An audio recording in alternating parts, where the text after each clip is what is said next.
Good afternoon and very warm welcome to the black hole. आज की तारीख में दुनिया को सबसे बड़ा ख़तरा कौन सा दरपेश है?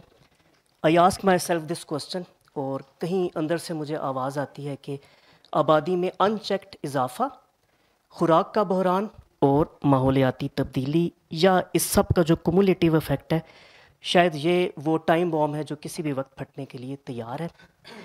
और ये तीनों अवामिल अगर गौर करें तो ज़ाहिर है एक दूसरे से कनेक्टेड भी हैं। मसलन जो जो हमारे बदलते हुए मौसम या माहौलियाती जो तब्दीलियाँ हैं, वो सिर्फ मौसमों में शिद्दत का सबब या दर्जा हरारत में इजाफे का ही बायस नहीं है, बल्कि वो साथ भूख, किल्लत आब और मुईशत के ज़वाल का भी पेश खैमा है। ज़राअत को भी मुतासर कर रही हैं और ग़ज़ाई तहफ़्फ़ुज़ को भी ख़तरे में डाल रही हैं। यही कुछ आज हमारी गुफ्तगू का मौजू भी है। आप पुश्त पे बहुत अच्छे आर्ट वर्क के साथ आज का जो उन्वान है लिखा हुआ देख सकते हैं, feeding the future, climate change and the fight for food security. इस मौजू पर अपना इल्म, अपनी नॉलेज हमसे शेयर करेंगे डॉक्टर मुमताज़ चीमा, जो मेरे दाएं जानिब तशरीफ़ फरमा है। मैं इनका मुख्तसर सा तारुफ करवाता जाऊँ। Doctor Cheema is associate vice president for research and graduate studies. Moreover, आप प्रोफेसर हैं in the school of science and the environment, Grenfell campus for Memorial University of Newfoundland, Canada. Doctor sorry Dr. Chima's research focus is to develop productive, resilient, and sustainable cropping systems using innovative approaches and management practices. Moreover, आप कई top tier journals के जो editorial board है उसके साथ भी वाबस्ता हैं। Earlier you have served as president for Canadian society of agronomy, और आप उसके फेलो भी हैं। कुछ दिनों के लिए यहाँ तशरीफ़ लाए थे। हमें बहुत खुशी है कि उन्होंने इतने अहम, इतने क्रिटिकल मौजू के लिए हम अपनी मालूमात हमसे शेयर करने के लिए वक्त निकाला है। आप लोगों की आमद का भी शुक्रिया। थोड़ी सी जहमत करके अपने सेल फोन्स काइंडली स्विच कर दें to silent mode, so that there is no distraction. गुफ्तगू के बाद, प्रेजेंटेशन और लेक्चर के बाद हस्बे रवायत हाउस ओपन होता है फॉर Q&A। आप अपने इज़हार ख्याल के लिए बस हाथ बुलंद कीजिएगा। अपने सवाल, अपनी राय, तजवीज़, जो भी आप कहना चाहें, बस हाथ बुलंद कीजिएगा ताकि आपको जो माइक्रोफोन दे दिया जाए, क्योंकि इसके बिना आपकी आवाज़ ऑनलाइन ऑडियंस तक नहीं जा पाएगी। तो बस इस चीज़ का ख्याल रखिएगा। And that's it. Now please welcome doctor Mumtaz Cheema.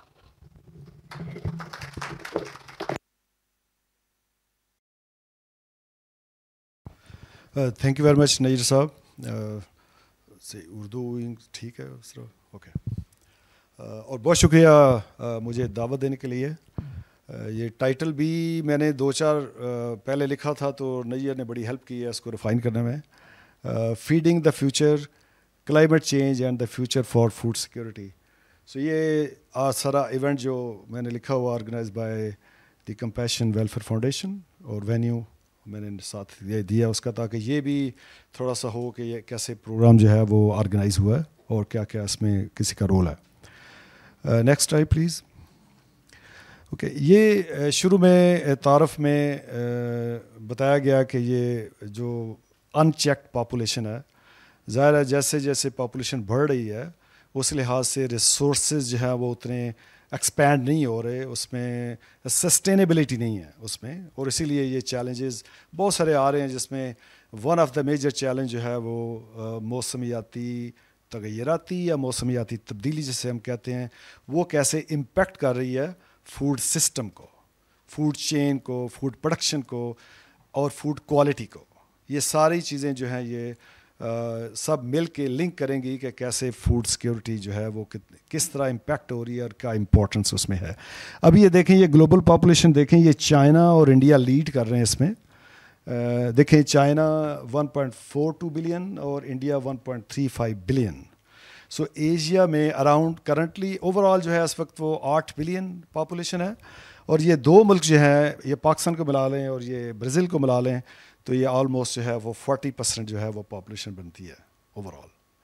तो हमें अब ये देखना है कि इसको पूरी दुनिया को, जब ये 2050 में हम 2050 में जा रहे हैं, जब ये पॉपुलेशन ऑलमोस्ट 10 बिलियन को टच करेगी, तो क्या हम इस काबिल हैं कि हम पूरी दुनिया को खिला सकें कि नहीं खिला सकते। तो उसके लिए ज़ाहिर हम पहले से, मैं समझता हूँ कि एग्रीकल्चर एक्सपर्ट्स को, पॉलिसी मेकर को, प्लानिंग करने वालों को, फार्मर्स को, हम सब को मिल के ये सोचना है कि हम कैसे 10 बिलियन लोगों को खिलाएंगे। Right, next please, next slide. Okay, so अब हम ये 3 जो हैं, ये मेरी पूरी टॉक का जो है वो फोकस रहेंगे, फूड प्रोडक्शन, मिटिगेशन और अडेप्टेशन। सो पहले सेक्शन में हम बात करेंगे कि फूड प्रोडक्शन को हम कैसे सस्टेनेबली ग्रो कर सकते हैं, ताकि हम जो है वो, जैसे अभी बात कर रहा हूँ कि 8 बिलियन और अगर 10 बिलियन तक हम जाएंगे तो कैसे सब लोग जो है वो फूड उनको कैसे आ सकती है, पूरी आ सकती है। सो अब 2 तरीके हैं कि हम अगर एग्रीकल्चर की प्रोडक्शन को हम बढ़ाते हैं हम इस वक्त जो है, तो 2 ही तरीके हैं, या हम ज़मीन को ज़्यादा बढ़ाएं जिसको हम हॉरिजॉन्टल ग्रोथ कहते हैं, और दूसरा ये है कि हम पर एकड़ यील्ड या पर यूनिट यील्ड बढ़ाएं जिसको हम वर्टिकल एक्सपेंशन भी कहते हैं और वर्टिकल ग्रोथ भी कहते हैं। तो अगर हम ज़मीन तो हमारे पास सुकड़ रही है, हाउसिंग सोसाइटी बन रही हैं, फिर उसमें अब सैलिनिटी बहुत सारी आ गई है, जैसे जैसे टेम्परेचर बढ़ रहा है, पानी कम हो रहा है, सैलिनिटी बढ़ रही है, सोडिसिटी बढ़ रही है। सो जो हमारे पास एक जो, और वक्त के साथ साथ जो है वो बायोडिग्रेडेशन भी हो रही है ज़मीन की, तो उसमें तो हमें बहुत सारे रिसोर्सेज चाहिए अगर हमको रिक्लेम करना चाहते हैं। तो एक जो बेहतर जो अभी जो असेसिबल और जो पॉसिबल भी है कि हम अपनी पर यूनिट जो फूड प्रोडक्शन है उसको कैसे बढ़ाएं, जो बढ़ सकती है, जिसमें बड़ा पोटेंशियल है। ये हम ऐसे नहीं बात कर रहे, ये इसको कुरान पाक भी इसको जो है वो ऑथेंटिकेट करता है कि हम एक एक दाने से 70 गुना वो जो प्रोड्यूस कर सकते हैं। तो ये साइंस बहुत सारी चीज़ों को, जो इस्लाम ने पहले कहा है, हमारे दीन ने कहा है, उसको भी प्रूव कर रहा है। तो इसमें देखें, ये बहुत सारी अब इसमें फैक्टर्स हैं जो हम यूज़ करते हैं अपनी पैदावार को बढ़ाने के लिए। हम अच्छी वैराइटीज़ लगाते हैं, अच्छा सीड ग्रो लगाने के लिए कोशिश करते हैं ताकि उनका प्रोडक्शन पोटेंशियल बढ़े। फर्टिलाइज़र हम ज़्यादा डालते हैं ताकि उसकी पैदावार बढ़े। मैकेनाइज्ड फार्मिंग को हम यूज़ करते हैं, बहुत सारे टूल यूज़ करते हैं, प्रोडक्ट यूज़ करते हैं ताकि हमारी पैदावार जो है वो बढ़े। ये देखें, जो 60s में जो ग्रीन रेवोल्यूशन आया था, जो 60s में ऑलमोस्ट डबल ट्रिपल प्रोडक्शन हुई थी, और उसकी रीज़न ये थी, जो नॉर्मन बोरलॉग जो साइंटिस्ट एग्रोनॉमिस्ट था यूएस में, इनिशियली ही was working in Mexico but he worked very hard. So उसने ये बेसिकली आइडिया दिया कि अगर हम शॉर्ट स्टेचर वैराइटीज़ लगाएंगे। शॉर्ट स्टेचर क्यों लगाएंगे? क्योंकि बड़ी जो कद की वैराइटीज़ हैं, जब उनको ज़्यादा खाद डालते हैं, पानी डालते हैं, तो वो गिर पड़ती हैं, लॉजिंग हो जाती है, और उसकी वजह से उनका जो प्रोडक्शन पोटेंशियल है वो कम हो जाता है। ये अभी भी देखें, जब वो बम्पर क्रॉप होती है तो बारिश हवा आती है तो वो गिर पड़ती है, जिससे ऑलमोस्ट सिग्निफिकेंट जो लॉस होता है उसका क्रॉप का। तो उसका ये आइडिया था कि हम शॉर्ट स्टेचर वैराइटीज़ लगाएंगे तो उनमें वो जो इस किस्म के जो नेचुरल कैलेमिटीज़ हैं उनको वो विद स्टैंड कर सकती हैं।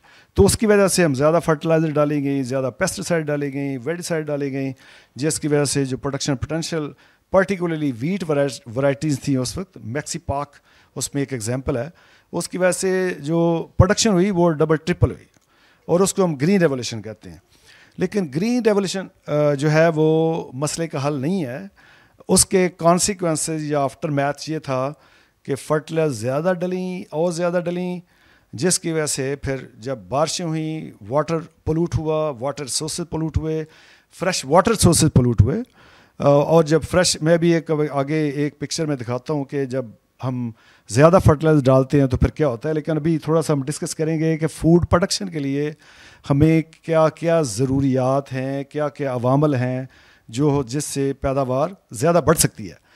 ये जो भी मैंने बात की है, जैसे जैसे आजकल बहुत सारी चीज़ें जो हैं वो जुड़ी हुई हैं। जब पानी कम होता है, ड्राउट आती है, ड्राउट की वजह से फिर सैलिनिटी बढ़ती है, ऊपर से गर्मी पड़ती है। फिर ये सब को मिटिगेट करने के लिए एक तो ये है कि हमें वो वैराइटीज़ चाहिए जो इन सब को हीट टॉलरेंट भी हो, ड्राउट टॉलरेंट भी हों, और सलाइन टॉलरेंट भी हों। और सैलिनिटी के ऊपर तो बड़ा काम हो रहा है, यहाँ पे भी हुआ पहले, तो उसमें तो वैराइटीज़ हैं। हीट टॉलरेंट के ऊपर भी वैराइटीज़ आ रही हैं, तो उसके ऊपर आ रही हैं। लेकिन इनके अलावा भी बहुत सारे ऐसे फैक्टर्स हैं कि जिनको हम बरूए कार ला के तो हम उनको मिटिगेट कर सकते हैं।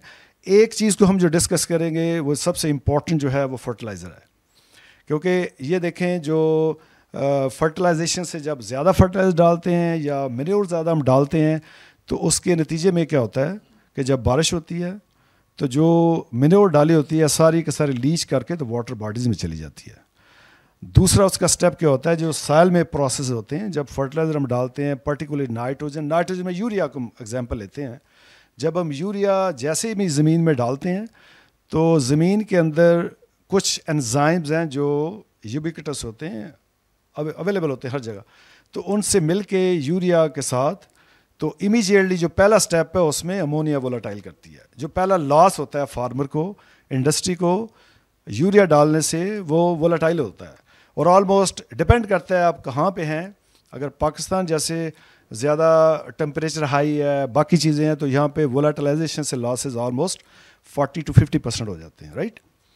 इसी तरह नेक्स्ट स्टेप में क्या होता है, जो नेक्स्ट साल में जो प्रोसेस है फिर वो नाइट्रिफिकेशन का प्रोसेस है। नाइट्रिफिकेशन से ये होता है, ये सब जो प्रोसेस हैं ये रेगुलेट होते हैं, माइक्रोबियल ऑर्गेनिज्म के होते हैं। तो अभी वो जो मैं एक पिक्चर दिखाऊंगा उसमें थोड़ा सा मज़ीद एक्सप्लेन करूंगा, लेकिन नाइट्रिफिकेशन से नाइट्रेट नाइट्रोजन ज़मीन में चली जाती है और जब जो तीसरा स्टेप है जिसको हम डी नाइट्रिफिकेशन कहते हैं, उस प्रोसेस से अगर ज़मीन के अंदर ज़्यादा मॉइस्चर हो, फ्लड कंडीशन बन जाए तो उससे फिर N2O जिसको नाइट्रस ऑक्साइड हम कहते हैं वो इमिट होती है और वो सबसे ज़्यादा डेंजरस ग्रीन हाउस गैस है। ये 3 ग्रीन हाउस गैसेज हैं, एक CO2 है, कार्बन डाइऑक्साइड गैस है, दूसरी मैथेन है और तीसरी N2O, या एक आधी और भी साथ वो नॉक्स में आ जाती हैं सारी गैसेज जो होती हैं। अच्छा, अब जब ग्लोबल वार्मिंग पोटेंशियल की हम बात करते हैं, ये जब हम कैलकुलेट करते हैं सभी गैसेस को, क्यूमुलेटिव इफेक्ट देखते हैं उसमें, तो फिर जो मैथेन है वो 25 टाइम्स हैवियर है देन 1 मॉलिक्यूल ऑफ CO2। जो नाइट्रस ऑक्साइड गैस है वो ऑलमोस्ट 300 टाइम्स हैवियर है, या उसका जो ग्लोबल वार्मिंग इम्पैक्ट है वो 300 टाइम ज़्यादा है एक मॉलिक्यूल CO2 से। लेकिन ओवरऑल जब हम ओवरऑल बात करते हैं CO2 एमिशन की या गैसेस की, तो हम CO2 इक्विवेलेंट कहते हैं सभी को मिला के जो निकल रही हैं। अब इसमें हमें ये देखना है कि ये गैसेस तो निकल रही हैं। एक जो N2O की बात करूँगा पहले, N2O निकलती है जब हम ज़्यादा यूरिया डालते हैं या नाइट्रोजन बेस्ड फर्टिलाइज़र डालते हैं, तो उसके नतीजे में ये N2O ज़्यादा निकलती है, जिसका फिर इम्पैक्ट या ग्लोबल वार्मिंग पोटेंशियल की सूरत में होता है। इसी तरह मैथेन जो है, ये जो राइस का एरिया सारे का सारा है, जब वहाँ पानी खड़ा होता है तो डी नाइट्रिफिकेशन का इम्पैक्ट जो उस पर आता है और वहाँ पे भी जो है वो मैथेन ज़्यादा होती है। आपने देखा होगा चावल वाले इलाके में ज़्यादा ज़रा मैथेन निकलती है, या दूसरा डेयरी सेक्टर जो है उसमें भी बड़ी मैथेन इमिशन होती है। अब ये क्वेश्चन ये है कि ये जब गैसेस सारी निकल रही हैं तो गैसेस के निकलने से फिर ये इसका जो हीट को ट्रैप करती हैं, जिसकी वजह से जो टेम्परेचर है वो बढ़ता है ज़मीन में। ये आगे वाली स्लाइड में देखते हैं, नेक्स्ट स्लाइड जाएं जी, फिर उसको हम थोड़ा सा मज़ीद डिस्कस करते हैं इसको। अच्छा, अब ये नाइट्रोजन, ये देखें, थोड़ा सा मैं क्विक फैक्ट्स दे रहा हूँ, ये डाटा पुराना थोड़ा सा है, लेकिन ये जो मैं बात करना चाह रहा हूँ वो से लिंक होगी कि ये देखें, ये 2010 में 150 टेराग्राम नाइट्रोजन यूज़ हुई, उसका जो इम्पैक्ट है वो देखें ऑलमोस्ट 90 बिलियन जो है वो बनता है। अभी जो करंट है वो ऑलमोस्ट 207 टेराग्राम जो नाइट्रोजन फर्टिलाइज़र ऑफ टेक हुई है। 2023 का डाटा है जो रिसेंट है, आप खुद भी जाके देख सकते हैं उस पर। तो इसका जो इम्पैक्ट है वो मोर देन 200 बिलियन है US डॉलर है, राइट। तो इसमें फिर देखें, एक वो जो इसमें जो 1 kg है उसको पैदा करने के लिए फर्दर उसमें जो हम रिसोर्सेज यूज़ कर रहे हैं उसकी वजह से भी बहुत सारी इमिशन जो है वो गैसेस की हो रही है। Next slide please. अच्छा, अब ये आगे देखें कि 1950 से लेके ये 2020 तक ये जो है, अब इसमें ग्लोबल फूड प्रोडक्शन जो वो ट्रिपल हुई है, लेकिन जो नाइट्रोजन फर्टिलाइज़र एप्लीकेशन है वो 10 फोल्ड इंक्रीज़ हुई है। सो ये फोकस, जैसे मैंने पहले कहा कि फूड प्रोडक्शन में जो इस टॉक का फोकस रहेगा फूड प्रोडक्शन है कि कौन कौन से फैक्टर जो हैं वो ग्रीन हाउस गैस को इमिशन में जो वो ज़्यादा उसको सब्सटेंशिएट करते हैं या एक्सेलेरेट करते हैं। नेक्स्ट स्लाइड जी प्लीज़। अच्छा, ये हम अब ये देखना में है कि हमें क्या हाई नाइट्रीफाइंग सिस्टम की तरफ जाना चाहिए या हमें नेचर बेस्ड जो सोल्यूशन है उनकी तरफ हमें काम करना चाहिए, ताकि नाइट्रेट लीचिंग कम हो, नाइट्रेट इसी तरह जो कॉन्सिक्वेंटली जो N2O इमिशन है वो ज़रा कम हो। लेकिन अनफॉर्चुनेटली ये है कि ये इतने सिस्टम में साइल में इतनी लीकेजेस की होती है ड्यू टू डिफरेंट फैक्टर्स कि ऑलमोस्ट जो नाइट्रोजन यूज़ एफिशिएंसी है वो वेरी करती है बिटवीन 30 to 50। सो मतलब ये है कि अगर हम 100 किलोग्राम नाइट्रोजन डालेंगे तो उसमें ऑलमोस्ट जो है वो 30 से 40 किलोग्राम 50 किलोग्राम जो वो उसकी प्रोडक्टिविटी को उसमें ट्रांसलेट हो रही है, बाकी ज़ाया हो रही है सारी, जो लीच कर रही है या बाकी N2 में जा रही है या वोलाटाइल्स कर रही है। ये सारे फैक्टर जो हैं ये, और ये देखें एक तो जब हम इसमें तो फार्मर्स की भी ज़रा इसको लॉस हो रहा है, और जो मोर इम्पॉर्टेंटली एनवायरनमेंट को डैमेज कर रहा है बेसिकली। ये अभी मैं पिछले महीने जो हमारी वहाँ पे जिस प्रोविंस में मैं काम करता हूँ न्यूफाउंडलैंड लेब्राडोर में, वहाँ की जो न्यूफाउंडलैंड फेडरेशन ऑफ एग्रीकल्चर है तो वो सिंपोजियम करते हैं, तो मैंने एक डेटा प्रेजेंट किया था जो ग्रीन हाउस गैस को मेजर करते हैं। तो वहाँ ज़रा चूँकि कूल वेदर है, बहुत सारे फैक्टर्स वहाँ पे उस तरह नहीं इफ़ेक्ट करते गैस को जितना पाकिस्तान में करेंगे। तो मैं वो प्रेजेंट कर रहा था डेटा, तो वो ऑलमोस्ट जो है वो 2 से 4 किलोग्राम नाइट्रोजन जो है वो N2 की शक्ल में जो वो लॉस हो रहा है। तो फार्मर्स जो हैं वो ज़रा बाज़ का ये होता है कि वो उसको देखते हैं कि जी 2 से 4 kg nothing matter for them, अगर लॉस हो भी रहा है तो क्या हो रहा है। लेकिन जो बेसिकली जो उसकी ट्रांसलेशन हो रही है towards environmental impact, that is huge. और उसके कॉन्सिक्वेंस क्या है ये भी हम आगे देखते हैं। आगे जी नेक्स्ट स्लाइड पे।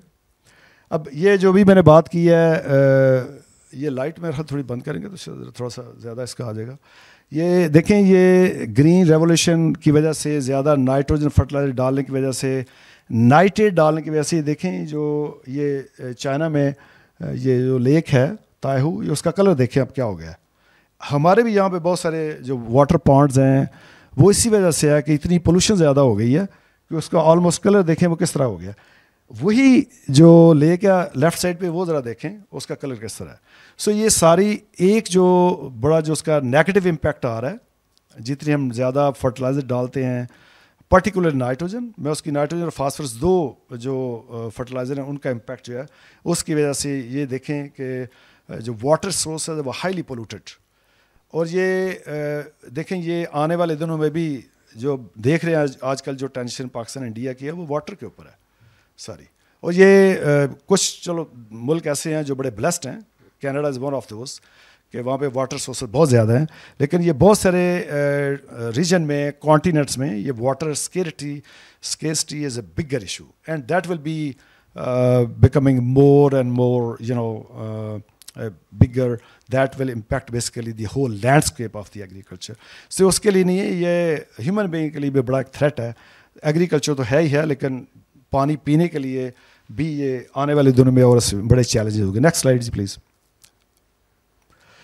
अब ये उसको देखिए, अब हम क्या चाहते हैं, हम क्या green revolution, another green revolution क्या हम अफोर्ड कर सकते हैं, या हमें कोई सस्टेनेबल सॉल्यूशन ढूंढ रहे हैं जो कि क्लाइमेट चेंज को मिटिगेट भी करें, फूड सिक्योरिटी को भी वो भी मुतासर ना करें, या विदाउट इम्पैक्टिंग, हम फूड प्रोडक्शन भी चाह रहे हैं बट विदाउट इम्पैक्टिंग एनवायरनमेंट। सो हम दोनों चीज़ों जो है उनके ऊपर हमें मिल के, जैसे मैंने पहले कहा कि ये सब जो इंडस्ट्री है, फार्मर्स हैं, साइंटिस्ट हैं, जो बाकी जो अलाइड स्टेक होल्डर हैं बहुत सारे, इंडस्ट्री में जो फार्मर्स भी आ जाते हैं, इंडस्ट्री में फर्टिलाइजर इंडस्ट्री भी आ जाती है, इंडस्ट्री में सीड इंडस्ट्री भी आ जाती है, बहुत सारी इंडस्ट्री जो है वो कोइंसिडेंटली सारी जुड़ी हुई हैं। तो हमें सबको मिल के तो इसके ऊपर काम करने की ज़रूरत है। और जैसे टेम्परेचर बढ़ता है, मेरा आगे वाली स्लाइड, नेक्स्ट स्लाइड जी। अच्छा, अब ये देखें ज़रा, ये जो जितनी भी गैसेज इमिट हो रही हैं ये ज़रा देखें, जो anthropogenic green house gas emission है। एंथ्रोपोजेनिक मैं इसलिए कह रहा हूँ कि जो ह्यूमन जो हम एक्टिविटीज़ करते हैं उनकी वजह से जो गैसेस रिलीज़ हो रही हैं वो सारी एंथ्रोपोजेनिक है, राइट। सो आप इसको ज़रा देखें, इस वक्त जो है वो 1990 का देखें और ये 2019 का डेटा देखें, जिसमें 59 जो है वो गीगाटन जो है वो गैसेज इमिट हो रही है उसमें। और राइट साइड पे देखें जो नाइट्रस ऑक्साइड है, मीथेन है।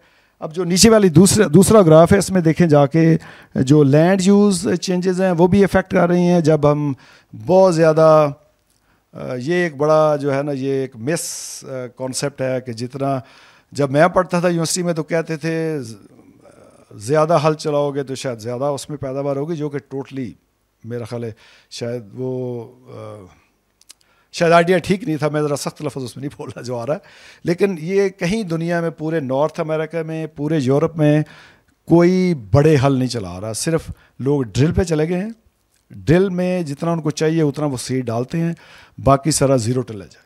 जितना आप ज़मीन को ओपन अप करेंगे उतनी उसकी डीकम्पोजिशन होगी, उतनी गैसेस CO2 पर्टिकुलरली उसमें ज़्यादा इमिट होती है।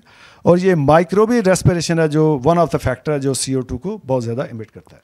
सो इसमें अगर आप देखें कि जो changes emission in 2019 relative to 1990, आप देखें इसमें कि जो CO2 133% इंक्रीज़ हुई है, N2O 133% इंक्रीज़ हुई है, और मैथन जो है 129% इंक्रीज़ हो रही है इसमें।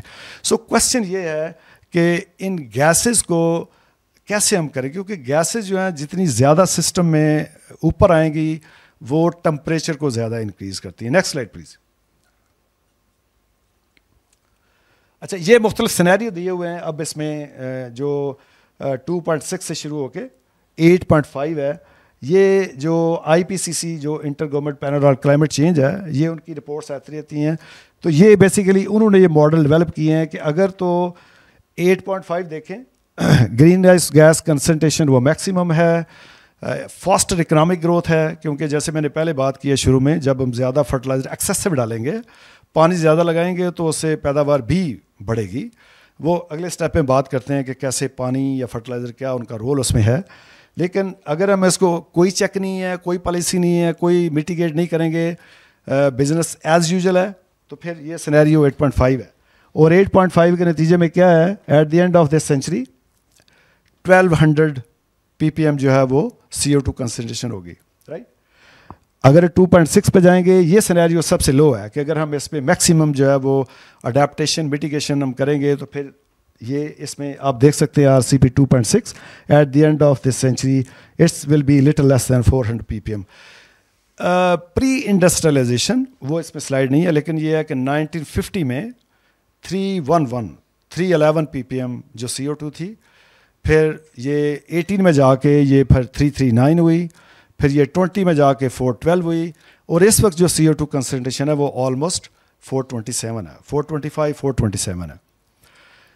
थ्योरेटिकली जो लोग आप सब ने बायोलॉजी में पढ़ा हुआ है कि जितनी CO2 ज़्यादा होगी, आप देखें कि जो CO2 निकलती है पानी के साथ मिलके तो स्टार्च बनती है, ग्लूकोज बनता है, जो जिसको हम फोटोसिंथेसिस कहते हैं, तो ऑक्सीजन भी साथ रिलीज़ होती है, राइट।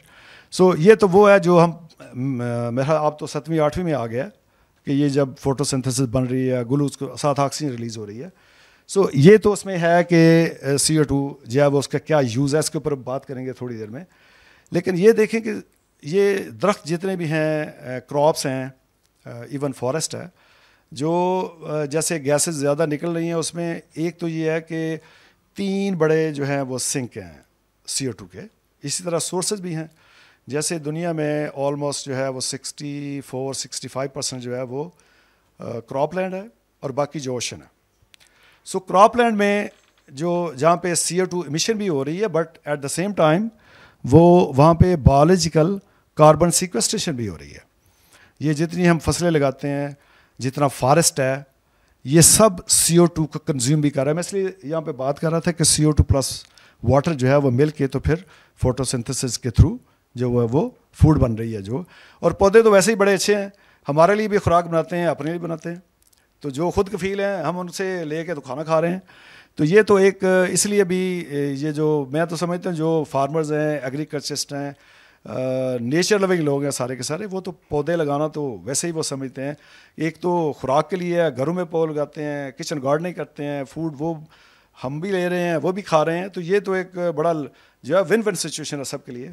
तो जो 56% है वो टेरेस्ट्रियल है, क्रॉप लैंड है, जिनके ऊपर फॉरेस्ट भी है, जिनके ऊपर क्रॉप्स भी हैं, ये सारे के सारे जो हैं ये CO2 को कंज्यूम कर रहे हैं और कार्बन बायोलॉजिकल कार्बन सिक्वेस्ट्रेशन कर रहे हैं, right.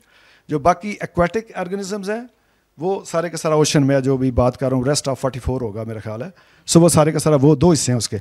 But at the same time जो मैं क्रॉप्स की बात कर रहा हूँ, जितनी हम क्रॉप्स लगाते हैं, जितने सीरियल से लेके वेजिटेबल से लेके फ्रूट से लेके, ये सारे के सारे वेजिटेबल, ये ट्रीज़ हैं, ये पौधे हैं, ये सारे कंज्यूम कर रहे हैं। बट जब हम इनको ग्रो करते हैं तो फिर एक सोर्स भी है, ये CO2 एमिशन का एक सोर्स भी है। जैसे मैं पिछली स्लाइड में बताया कि जब हम मोर फूड प्रोड्यूस करने की कोशिश करेंगे तो हम उनको ज़्यादा पैदावार लेने के लिए हमें खादें भी डालने की ज़रूरत है, हम बाज़ का तो उसको थोड़ा बहुत प्रिपेयर भी करते हैं। सो ये सब मिलके फिर वो एमिशन का भी एक सोर्स है। सो एक तरफ जितना ये फॉरेस्ट है, ट्रीज़ हैं, सिंक ओशन है, ये सिंक भी हैं सभी गैसेस के। But at the same time जो पर्टिकुलरली जो क्रॉप लैंड है, जब हम वहाँ पे फसलें लगाते हैं, फ्रूट प्लांट लगाते हैं, तो वो एक सोर्स भी है। जब हम उसको ज़्यादा फसल की पैदावार लेने के लिए जो हम उसमें प्रैक्टिस करते हैं, तो again they cause more green house gas emission, particularly CO2 and N2O। सो जो फिर ग्लोबल वार्मिंग पोटेंशियल को भी इन्हांस करते हैं, टेम्परेचर को इंक्रीज़ करते हैं। सो इसमें जो ये दिखाने का पर्पज़ ये है इस स्लाइड को कि अगर इसमें CO2 at the end of the century, अगर हम कुछ नहीं करते, हाथ पे हाथ धरे रख बैठे रहेंगे, तो फिर 1200 ppm होगी। नुकसान क्या है उसका? एक तो ये है कि वो टेम्परेचर बढ़ रहा है, उसके साथ मैं अभी बताऊंगा अगली स्लाइड में कि टेम्परेचर कैसे बढ़ रहा है। नंबर 2 जो इसकी जो डाउन साइड है वो ये है कि मतलब ये वैसे बायोलॉजी वाले स्टूडेंट उनको सबको पता है कि जैसे CO2 बढ़ेगी, थ्योरेटिकली CO2 फर्टिलाइजेशन भी ज़्यादा होती है, तो उससे बायोमास भी बढ़ता है, यील्ड भी बढ़ती है।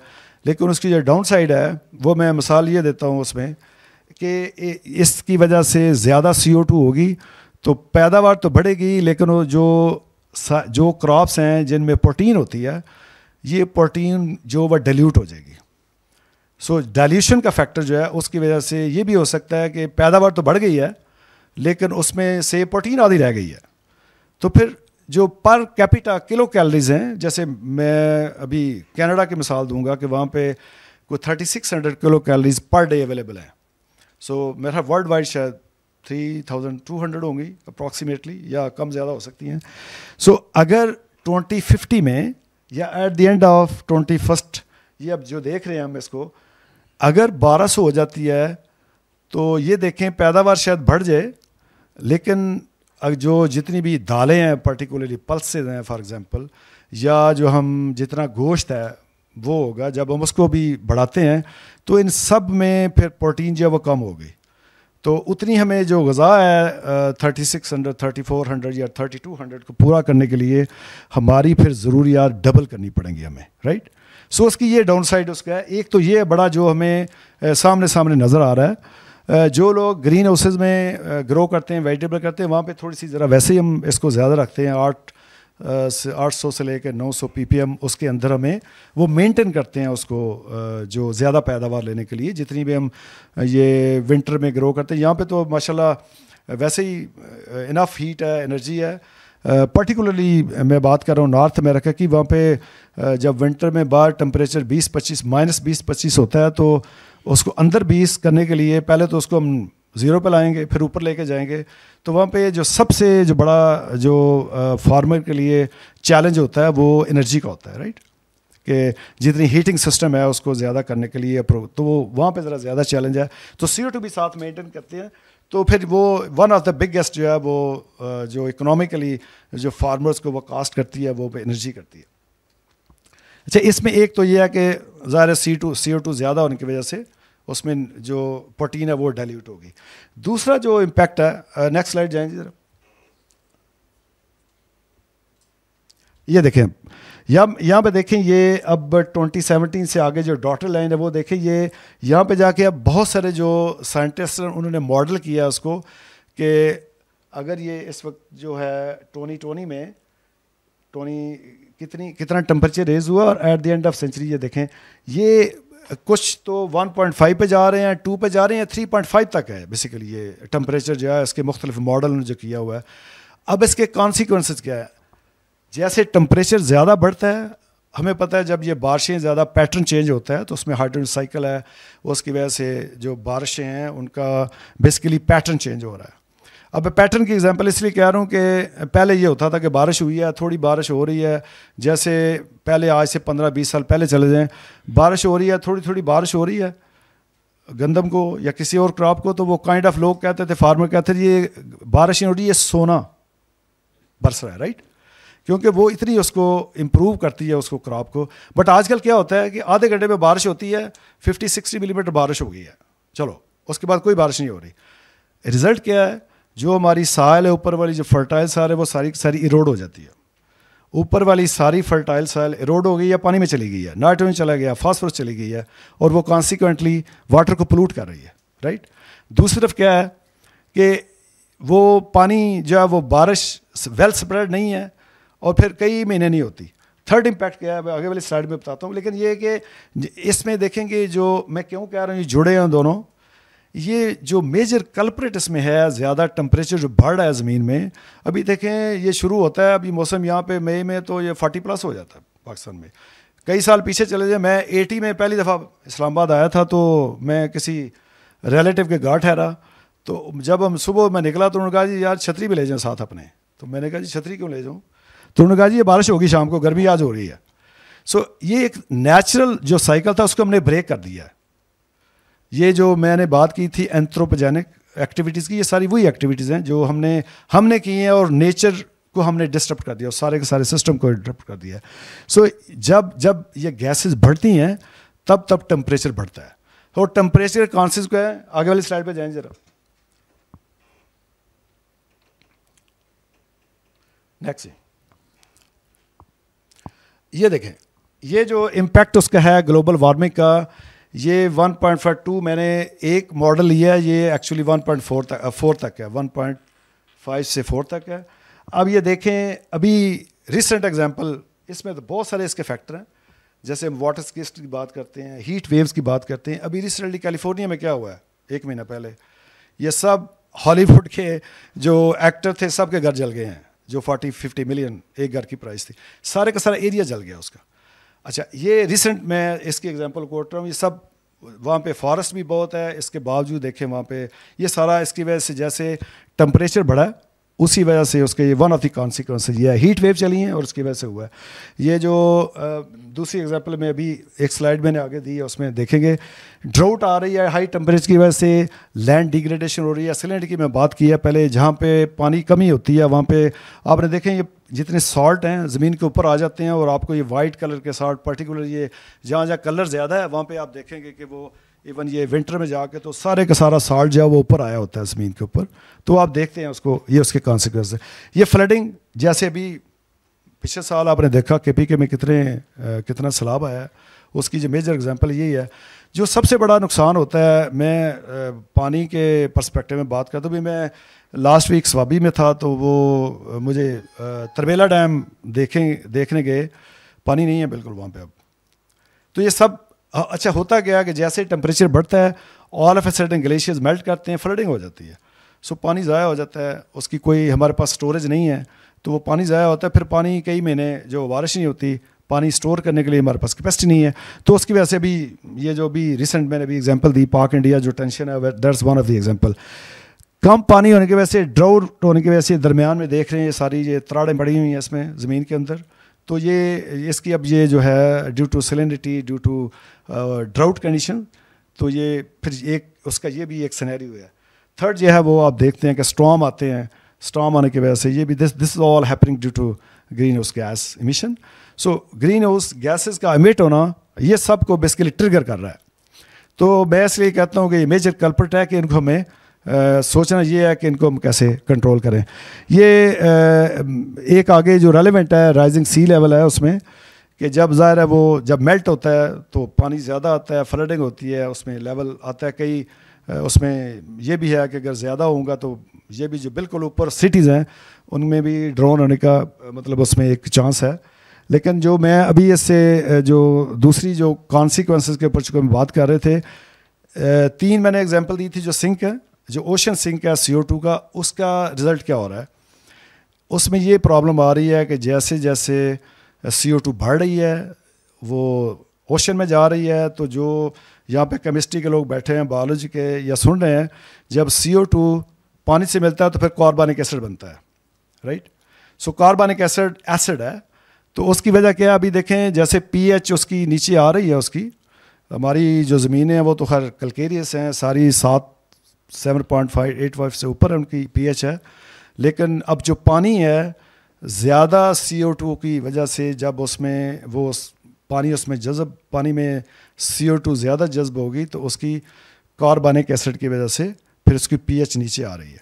जब पीएच नीचे आ रही है तो जितनी एक्वाटिक लाइफ है, जितनी उसमें प्लैंकटन है, जितनी उसमें बाकी जो लिविंग ऑर्गेनिज्म है, वो सब के सब जैसे अगर नीचे होगा तो उसमें ये जो फ्यूचर में अल्लाह ना करे ऐसा हो, फिर जितनी एक्वाटिक लाइफ है टोटली इन डेंजर है, फाइटोप्लैंक्टन है टोटली इन डेंजर है, जितनी भी हैं वो पीएच लो होने की वजह से वो उसकी, ये हमें पता है कि जैसे एसिड होता है, जब हम मुख्तलिफ एक्सपेरिमेंट्स करते हैं तो हम डाइजेशन करते हैं तो वो फिर एसिड, स्ट्रॉन्ग एसिड की वजह से करती हैं, तो जितनी बोन्स हैं, जितने बाकी सब, ये सब के सब फिर डीकम्पोज होंगे। तो ये फिर एक बड़ा एक खौफनाक सिनेरियो है जो हो सकता है जैसे जैसे उसकी पीएच किया, जब वो, ये मैंने लिखा हुआ है ओशन वार्मिंग से एसिडिफिकेशन है, कोरल रीफ्स हैं, ये सब जो है वो डिक्लाइन होती हैं। सो एग्रीकल्चर के ऊपर ज़ाहिर है इसका इम्पैक्ट एक अपना है। जो अब जैसे टेम्परेचर ज़्यादा होगा यहाँ पे, जैसे अब 40+ से शुरू हो जाता है, तो जो C3 स्पीशीज़ हैं, जो बायोलॉजिकल लोग हैं उनको पता है कि C3 स्पीशीज़ हैं, वीट है, बाकी ये देख लें बाकी क्रॉप्स आ रही हैं उसमें, तो ये 30 सेल्सियस तक जाके फोटोसिंथेसिस जब ज़्यादा होती है तो 30 पे जाके तो फोटोसिंथेसिस रुक जाती है उसकी। तो इसके ऊपर थोड़ी और बात करेंगे क्वेश्चन आंसर में भी जाके। तो जब CO2 फर्टिलाइजर रुकती है तो फिर उस पर फोटो रेस्पिरेशन शुरू हो जाती है, राइट। तो फर्दर उसकी कार्बन डाइऑक्साइड, जो बायोलॉजिकल कार्बन डाइऑक्साइड सिक्वेस्ट्रेशन है वो नहीं होती उसमें। जो C4 स्पीशीज़ हैं जिसमें कॉर्न है, जिसमें कॉटन है, वो उसकी डिफरेंट स्टोरी है। उसमें चूँकि 2 सिस्टम चल रहे होते हैं, या जो कैंप प्लांट्स होते हैं वो उनका मैकेनिज्म डिफरेंट बेसिकली। अभी देखें बहुत सारे ऐसे पौधे भी हैं जो रात को भी ऑक्सीजन रिलीज़ करते हैं, जैसे में कैक्टस प्लांट है उसमें, एलोवेरा है उसमें, तुलसी है उसमें, कुछ पौधे ऐसे हैं जिनको अल्लाह ताला ने ये उसमें रखी हुई है, वो सारे कैक्टस हैं, उनमें कैंप प्लांट्स हैं, क्रैसुलेशन मेटाबॉलिज्म, बायोलॉजी के लोगों को ज़्यादा उसमें पता होगा। सो ये उसमें कुछ ऐसे प्लांट्स हैं जो कि रात को भी ऑक्सीजन करते हैं, लोगों ने घरों में रखे होते हैं ताकि वो भी उसको इन्हांस करते हैं। सो ये ट्री प्लांटेशन के पर्सपेक्टिव से मैं वो CO2 फर्टिलाइजेशन की बात कर रहा हूँ, साथ साथ ये भी कर रहे हैं कि कुछ ऐसे पौधे हैं जो कि हमारे एनवायरनमेंट को क्लीन करने के लिए उनका बड़ा एक पिवटल रोल है उसमें। सो ये जो अभी हम सारी बात कर रहे हैं, ये सब के सब जो इम्पैक्ट उसका हो रहा है वो फूड सिक्योरिटी के ऊपर हो रहा है, ओवरऑल इकॉनमी जो है वो इम्पैक्ट हो रही है इसके। और अगर ये देखें जितने मुख्तलिफ पीछे 4 सिनेरियो हमने देखे हैं, अगर उसके ऊपर हमने काम नहीं किया, जो कि इनिशियली साइंटिस्ट को पॉलिसी मेकर के साथ मिलकर काम करना चाहिए।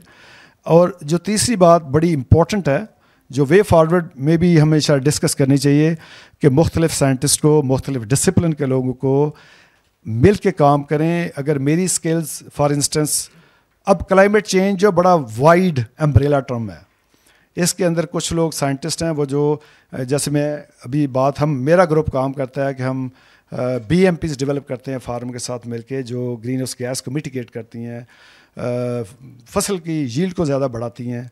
तो ये मेरा ग्रुप ये काम कर रहा है। मेरे ग्रुप में 7 जो प्रिसीजन एग्रीकल्चर लोग काम कर रहे हैं, जो कि जिन्होंने प्रोटोटाइप बनाए हुए हैं कि इतनी हमने फर्टिलाइजेशन डालनी है तो इतनी डलेगी, राइट, उससे कम या ज़्यादा नहीं डालेंगे। इस तरह जो मेरे पास पैथोलॉजिस्ट हैं, एटोमोलॉजिस्ट हैं, वो भी काम कर रहे हैं कि अगर ज़्यादा टेम्परेचर होता है तो कौन कौन से इंसेक्ट जो हैं वो ज़्यादा, उनकी लाइफ साइकिल बढ़ेगा, कैसे होगा। सॉइल साइंटिस्ट काम कर रहे हैं, माइक्रोबायोलॉजी के लोग काम कर रहे हैं कि उनका इम्पैक्ट क्या है। सो ये मिल के जो इंटर डिसिप्लिनरी अप्रोच है, एक तो ये उसमें आनी चाहिए। नंबर 2, जो हमारे ग्रेड स्टूडेंट्स हैं, मैं बड़ा ज़ोर देता हूँ हर जगह के ऊपर। मैं स्वाबी यूनिवर्सिटी मैंने उन सबको कहा है कि हमारे बहुत सारे साइंटिस्ट स्टूडेंट्स काम कर रहे हैं, नाम रिसर्चर अपना पहला लिख रहे हैं, which is totally intellectual dishonesty है ये सारी की सारी। मेरी वेबसाइट पे जाएं, मेरा नाम सबसे आखिर में है। भाई मैं प्रोफेसर हूँ, मेरा काम है स्टूडेंट को गाइड करना, लेकिन स्टूडेंट को भी तो हमें क्रेडिट देना चाहिए जो सारे काम कर रहे हैं। सारा काम तो वो करें, डाटा वो कलेक्ट करें, और ना मेरा पहले हो भाई वाई। सो उनको हमारा काम है उनको ट्रेंड करें, सबको करें। तो ये मैं सब मिलके, ये सारे ग्रुप्स हैं, स्टेक होल्डर हैं, सब मिलके काम करते हैं और हम मिलकर काम करना चाहिए। ये तभी जाके ये मटीरियलाइज होगा, हम इसको ट्रांसफॉर्म कर सकेंगे। लेकिन ये जो मेजर मैं आपको बता रहा हूँ इम्पैक्ट है, ये बात ग्रीन हाउस गैस एमिशन से शुरू हुई है, जिसने टेम्परेचर को बढ़ाया है, बढ़ा रहे हैं। मेरे पास वो पाकिस्तान का डाटा नहीं है, लेकिन मुझे बताया यहाँ के एक साइंटिस्ट ने कि हमारी जो ग्रीन हाउस गैस एमिशन है वो ऑलमोस्ट 50% को टच कर रही है यहाँ पे। सो जो मैग्नीट्यूड है वो बहुत बड़ा है, राइट। तो सबको मिलके हमें मैं तो एक चूँकि ज़मींदार का बेटा हूँ, मैंने बड़ी छोटी उम्र में अपने दादा से, अपने बाप से मिलके काम किया। तो ये ज़मींदार तब, अभी देखें जो मैं उसके ऊपर वो may be that become more political, उस पर नहीं जाऊंगा, लेकिन यह है कि ज़मींदार बेचारा बहुत मेहनती है, सबके लिए काम करता है, लेकिन हमें उसको भी सपोर्ट करना चाहिए। कोई प्रोजेक्ट ऐसा ना बनाएं जो हमारे साइंटिस्ट है जिसमें ज़मींदार को फ़ायदा ना हो, जिसमें इंडस्ट्री को फ़ायदा ना हो। देखें बाहर के मुल्क में, मैंने यहाँ पे बड़ा काम किया, मैं यहाँ से गया था 2011 में, तो उसके बाद मेरे पास 5-6 बड़े प्रोजेक्ट चल रहे हैं, मिलियंस में प्रोजेक्ट हैं, लेकिन कोई भी प्रोजेक्ट फंड नहीं होता बाहर के मुल्कों में, नॉर्थ अमेरिका में, यूरोपियन कंट्रीज़ में, जिसमें इंडस्ट्री इन्वॉल्व नहीं होती, right. Industry stakeholder involve नहीं होते, जिसमें क्योंकि इंडस्ट्री शामिल होगी, वो कंट्रीब्यूट भी करते हैं, मॉनेटरी फंड्स में भी वो होते हैं। वो पूछते हैं हमसे, भाई ये आपका टारगेट है 5 साल का, 2 साल का, 3 साल, ये हमने डिलीवरेबल्स रखे हुए हैं, ये माइलस्टोन्स हैं, कहाँ पहुँचे हम उनको हर 6 महीने के बाद, साल के बाद उनसे मीटिंग करते हैं, बताते हैं हम यहाँ आ गए हैं, यहाँ आ गए हैं, यहाँ आ गए हैं। जब तक इंडस्ट्री नहीं इन्वॉल्व होती कुछ नहीं होता। वो हम पेपर तो पब्लिश कर लेंगे बड़े अच्छे अच्छे, लेकिन इंडस्ट्री को, सोसाइटी को बेनिफिट नहीं है। अब देखें, ये जो एनवायरनमेंट के ऊपर बड़ा काम करने की ज़रूरत है। कनाडा में सबसे ज़्यादा 26% फॉरेस्ट है। आप देखें निकाल के, मेरा हाल है हमारा तो पर कैपिटा शायद 5 पौधे आते हैं, और वहाँ की देखें 25,000 से ज़्यादा पर कैपिटा जो है वो पौधे लगे हुए हैं। सो अभी वहाँ पे भी जो वो प्रीवियस जो प्राइम मिनिस्टर ट्रूडो था, उसने कहा जी हम मज़ीद 10 बिलियंस का टारगेट रख रहे हैं लगाने के लिए। ऑलरेडी वो 26% फॉरेस्ट है उनके पास, राइट। सो ये जो बेसिकली जो सोसाइटी है उनका बड़ा इसमें कलीदी किरदार है, उसको एनवायरनमेंट को मिटिगेट करने के लिए। और बड़े उनके कंसर्न होते हैं कि भाई ये ऐसे हो रहा है तो इसमें एनवायरनमेंट बड़ा इम्पैक्ट होगा। ये जो रिसेंट अभी जो ये मिसाल उसके साथ लिंक करती है, मैं दूंगा अभी ये जो ट्रंप ने जो जैसे वो कनाडा के ऊपर वो सैंक्शन इम्पोज करने की बात कर रहा है।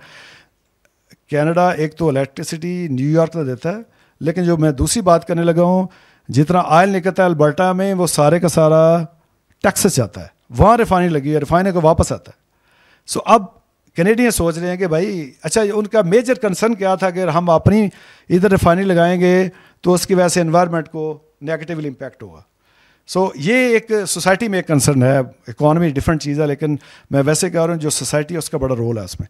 तो अगर वो सब मिल के हम, हमारी भी सोसाइटी के लोग, हमारे बाकी रेलेवेंट इंडस्ट्री स्टेक होल्डर मिल के काम करें, तो मेरा ख्याल है कम से कम ये तो हम डेवलप करें कि कोई प्रोडक्ट डेवलप कर लें, कोई इनोवेटिव कोई प्रैक्टिस बना लें जिसको हम यूज़ करके तो कम से कम ग्रीन हाउस गैस को तो कम करें, कोई टारगेट रखें उसमें।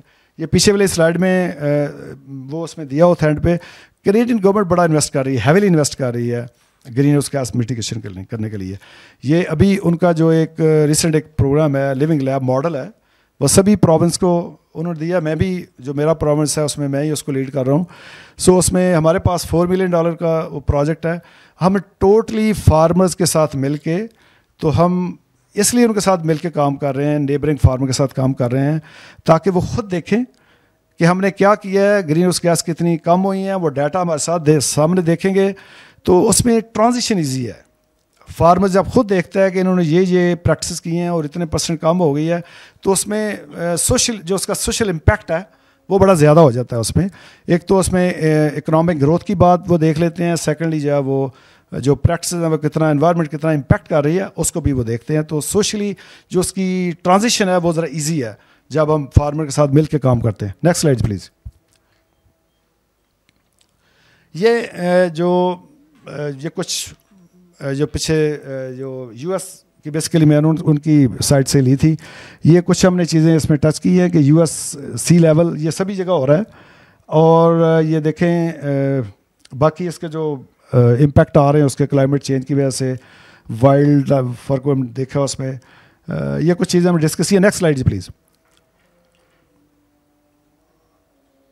इसको ज़रा चलाएं जी। ये दो मैंने एग्जांपल दिए हैं, दो मुख्तलिफ कॉन्टिनेंट्स में हैं कि ये ग्रीन हाउस गैस एमिशन की वजह से जो क्लाइमेट चेंज इम्पैक्ट हो रहा है, ये दो एग्जांपल्स हैं। ये तो पाकिस्तान की एग्जांपल है। Minister has told the BBC that the summer heat wave that's come months earlier than usual has been melting glaciers in the Himalayas. This is causing flooding that's collapsing some bridges in Pakistan. The BBC's Azadeh Mashiri has this report. A bridge collapsing into raging waters beneath it.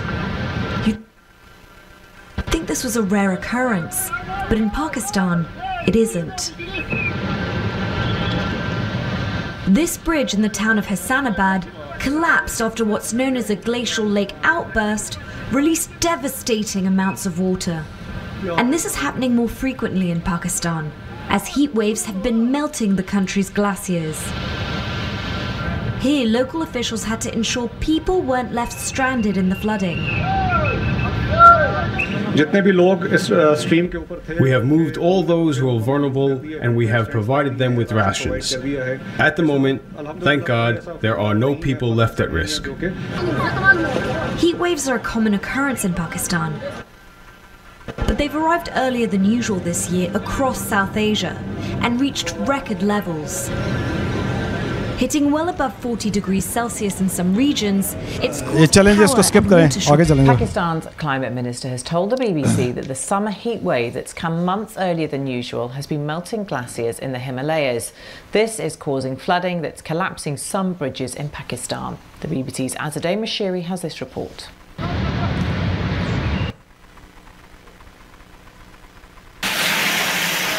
You can spot them all over town. Soldiers are a welcome sight.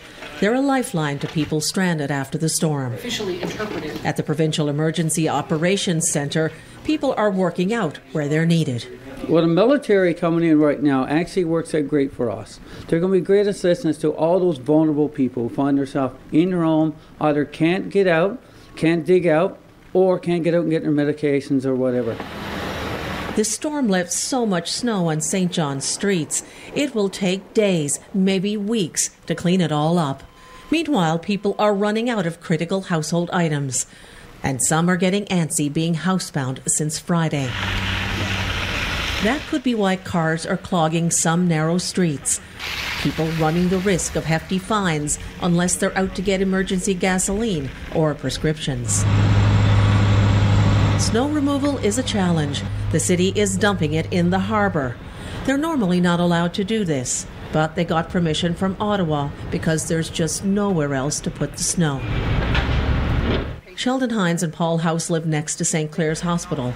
Snow removal trucks pass by every few minutes, and they have to fight cars for space. The main concern is the hospital. The number of ambulances coming up and going around here right now, it's absolutely amazing. The more unnecessary traffic that is on the roads, the longer it's going to take to get this dealt with. Honestly, if you don't need to be out, just don't be out. And tempers, well, they're getting a little short, says actor Raul Baneja, who's filming a TV show here. There was a man walking by who shouted to a driver, "You're not supposed to be on the road," and that was met with a 4-letter expletive. So I think people there's just not enough room on these roads. So Chris, with all the clearing that's been happening, is it fair to say it might ease some of the pressure tomorrow? You might think that, and in the long run it might, but the city is lifting the restrictions tomorrow to allow supermarkets to open. Now, all of these people who've been holed up in their homes running out of provisions, everybody's going to be going out tomorrow. So we saw the competition between the trucks and the cars today, and there will be a whole lot more cars on the road tomorrow. So that's going to present some challenges. So it might get a little worse tomorrow before it gets better, but all of this is going to take some time. Okay, Chris, thank you very much. You've been the eyes and ears for the entire country for the last little while. You and your colleagues at the Bureau, even including the great, Snowmageddon sleepover. We really appreciate it. You're very welcome, Adrian. All righty. Next slide पे जाएं, इसको skip कर दें. Next slide. अब ये दो आपने देखे हैं कि क्लाइमेट चेंज का इम्पैक्ट एक अक्रॉस दो डिफरेंट कॉन्टिनेंट्स में है. पाकिस्तान में तो अराउंड मेरा ख्याल है $32 बिलियन का जो एस्टिमेट है वो उसका लॉस हुआ है। वहाँ पे जिधर की मैं बात कर रहा हूँ वहाँ पे ये जो पिछले साल स्टॉर्म आया ऑलमोस्ट ये घर सारे कवर हुए थे, पता नहीं चल रहा था घर किधर है और स्नो किधर है। सो ये दोनों साइड के ये इम्पैक्ट है, लेकिन सारा ये क्लाइमेट चेंज जैसे हम बात कर रहे हैं। सो अब क्वेश्चन ये है कि what is the way forward, right को, लेकिन ये ज़हन में रखें कि ये सब हम ग्रीन हाउस गैसेस की हम बात कर रहे हैं कि उसको हम कैसे मिटिगेट कर सकते हैं, उसका इम्पैक्ट कैसे आएगा। तो ये बेसिकली कहानी सारी जो स्टार्ट होती है वो ग्रीन हाउस गैस एमिशन से स्टार्ट होती है, वो आगे ट्रिगर फिर टेम्परेचर करता है, टेम्परेचर आगे फिर ये सब जहाँ पे हाई टेम्परेचर हो रहा है उसके कॉन्सेप्ट क्या हो रहे हैं, ये सब उसकी वजह से हो रहा है। नेक्स्ट स्लाइड जी। अब हमें करना क्या है, एग्रीकल्चर प्रोडक्शन सिस्टम में जाएंगे तो हमें फिर स्विच करना होगा लो नाइट्रीफाइंग एग्रीकल्चर सिस्टम। नेक्स्ट जी। अब उसमें ये एक टू टेक्निकल हो जाएगा, लेकिन ये है कि अब हमारे पास कोई प्रोडक्ट ऐसे आ गए हैं कि पहले स्टेप के ऊपर जब खादें हम डालते हैं तो जैसे मैंने शुरू में बात की थी कि यूरिएज एंजाइम जो होता है हर साल में होता है, तो जब हम यूरिया डालते हैं तो वो मिलके तो फिर जो रिएक्शन पहला होता है उसमें अमोनिया गैस ही है, लेकिन वो ग्रीन हाउस गैस नहीं है, अमोनिया गैस वोलेटिलाइज होती है पहले स्टेप के ऊपर। और फिर जो सेकंड है नाइट्रिफिकेशन वाला, तो उसमें अब प्रोडक्ट आ गए हैं कि जो लोग नाइट्रोजन साइकिल को समझते हैं उनको पता है कि बेसिकली जो नाइट्रोजन साइकिल को मुख्तलिफ साइल प्रोसेस को जो कंट्रोल करते हैं, अमोनिया को, नाइट्रिफिकेशन को, डी नाइट्रिफिकेशन को, ये माइक्रोब्स हैं बेसिकली। सो हमारे पास अब ऐसे फर्टिलाइज़र प्रोडक्ट आ गए हैं, यूरिएज इनहिबिटर्स हैं, नाइट्रिफिकेशन इनहिबिटर्स हैं, वो डाटा उसमें स्लाइड्स हैं, अगर कोई देखना चाहे तो मैं उनको भी एक्सप्लेन कर सकता हूँ उसमें। तो हमने जो भी एक्सपेरिमेंट शुरू किए हैं वो हम उसमें साथ डाल रहे हैं, ताकि जब पहला स्टेप है यूरिएज इनहिबिटर में डालेंगे तो जो अमोनिया वोलेटिलाइजेशन है वो कम हो जाती है, ऑलमोस्ट ज़ीरो हो जाती है, ऑलमोस्ट फॉर 2 to 4 वीक्स। सो वो माइक्रोब्स की जो एक्टिविटीज़ है उनको होल्ड कर लेते हैं जो ये प्रोडक्ट हैं। इस तरह जो नाइट्रिफिकेशन है जब हम वो डालते हैं तो नाइट्रिफिकेशन इनहिबिटर से वो नाइट्रिफिकेशन को जो एंजाइम उसको रेगुलेट करते हैं उसकी एक्टिविटीज़ को वो स्टॉप कर देते हैं ऑलमोस्ट 4 to 12 वीक्स। सो उसका नतीजा क्या होता है कि उस दौरान ये प्रोसेस रुकते हैं और जो नाइट्रोजन है वो अमोनियम फॉर्म में अवेलेबल होती है, जिसको पौधा फिर जो अपटेक कर लेता है। सो आगे वाले प्रोसेस में एक तो ये है कि लॉसेस कम हो जाते हैं और जो डैमेज है एनवायरनमेंट को वो ज़रा कम हो जाता है। Next slide please. अब आगे आ जाए, ये अभी जो बात कर रहे थे हम, पहले तो हमने डिस्कस किया था फूड प्रोडक्शन को। अब देखें जो मिटिगेशन है उसमें रीफॉरेस्टेशन है, डिक्रीज लाइफ स्टॉक प्रोडक्शन है, एग्रो फॉरेस्ट्री ऑप्शंस हैं, और ये जो बेनिफिट्स हैं वो उससे जो है वो CO2 एमिशन कम होगी रीफॉरेस्टेशन से। देखिए ये इसमें जैसे मैंने शुरू में कहा कि ऑलमोस्ट 56% जो है वो क्रॉप लैंड है, इंक्लूडिंग फॉरेस्ट है, बाकी ओशन है। अब फॉरेस्ट में होता क्या, जब ये सारी की सारी CO2 कंज्यूम होती है फॉरेस्ट में पर्टिकुलरली, तो फिर दरख्त बड़े होते हैं, गिर जाते हैं, कट जाते हैं, तो फिर वो सारी की सारी CO2 जब पौधों के अंदर होती है, लकड़ी में होती है, पत्तों में होती है, वो ज़मीन के अंदर आ जाती है, राइट। तो वो ज़मीन के अंदर रहती है। अब इनिशियली तो ये होता है कि जब फसलें भी हम काटते हैं, अभी आजकल गंदम कट रही है जैसे, तो वो ज़मीन के अंदर जब वापस जाता है, स्ट्रॉ जाता है उसका, तो इनिशियली जब तक उसकी CN रेशो 30 से कम नहीं होती, 30 से ज़्यादा होगी तो उसमें जो फिर मिनरलाइजेशन है, डीकम्पोजिशन है, वो कम होती है। सो इनिशियली थोड़ा सा उसमें मिनरलाइजेशन की वजह से थोड़ी सी निकलेगी CO2, लेकिन इवेंचुअली दैट इज़ कन्वर्टेड। जब भी कोई ऑर्गेनिक मैटर डालेंगे ज़मीन के अंदर, क्रॉप का प्रीवियस जो है वो जितने वड शेड हैं सारे डाल देंगे उसमें, तो वो ऑलमोस्ट 72% जो है वो सॉइल कार्बन में कन्वर्ट हो जाता है, राइट। सो सॉइल कार्बन अगर ज़मीन में ज़्यादा होगी, जैसे हम बायोचार डालते हैं, तो बायोचार डालने की वजह से उसमें रीकैल्सिटेंट कार्बन जो है वो ऑलमोस्ट 60 to 80% होती है। डिपेंड करता है कि आप कौन सा उसमें फीड स्टॉक यूज़ कर रहे हैं, लेकिन ये तकरीबन 65 से 80 तक जो है वो रीकैल्सिटेंट कार्बन होती है। रीकैल्सिटेंट कार्बन क्या है, वो फर्दर डीकम्पोज नहीं होती, वो ज़मीन के अंदर स्टे करती है, और जिसकी वजह से ग्लोबल वार्मिंग पोटेंशियल जो है उसका इम्पैक्ट कम होता है। सो पर्पज़ ये है कि हमें ऐसी प्रैक्टिस करनी चाहिए जो ज़मीन के अंदर, अगर तो एग्रीकल्चर की हम बात कर रहे हैं या इवन फॉरेस्ट की बात कर रहे हैं, तो जब वो ज़्यादा से ज़्यादा ज़मीन में आएंगी तो वो CO2 जो उसमें ऑलरेडी फिक्स हुई है, उसमें जो इस जैसे मैं पत्तों की बात कर रहा हूँ, ट्विग्स की बात कर रहे हैं, ब्रांचेस की बात कर रहे हैं, इवन वुड की बात कर रहे हैं, तो सारे सब में CO2 है बेसिकली जब ज़मीन के अंदर गिरती है।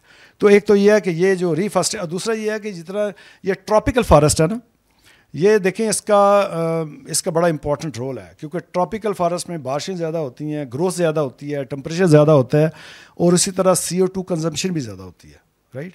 सो ऑन एन एवरेज जो ट्रॉपिकल फॉरेस्ट हैं उसमें तकरीबन कोई 0.5 turns per hectare per year जो है वो कार्बन CO2 जो है उसकी जो है वो सिक्वेस्ट्रेशन हो रही होती है बायोलॉजिकली।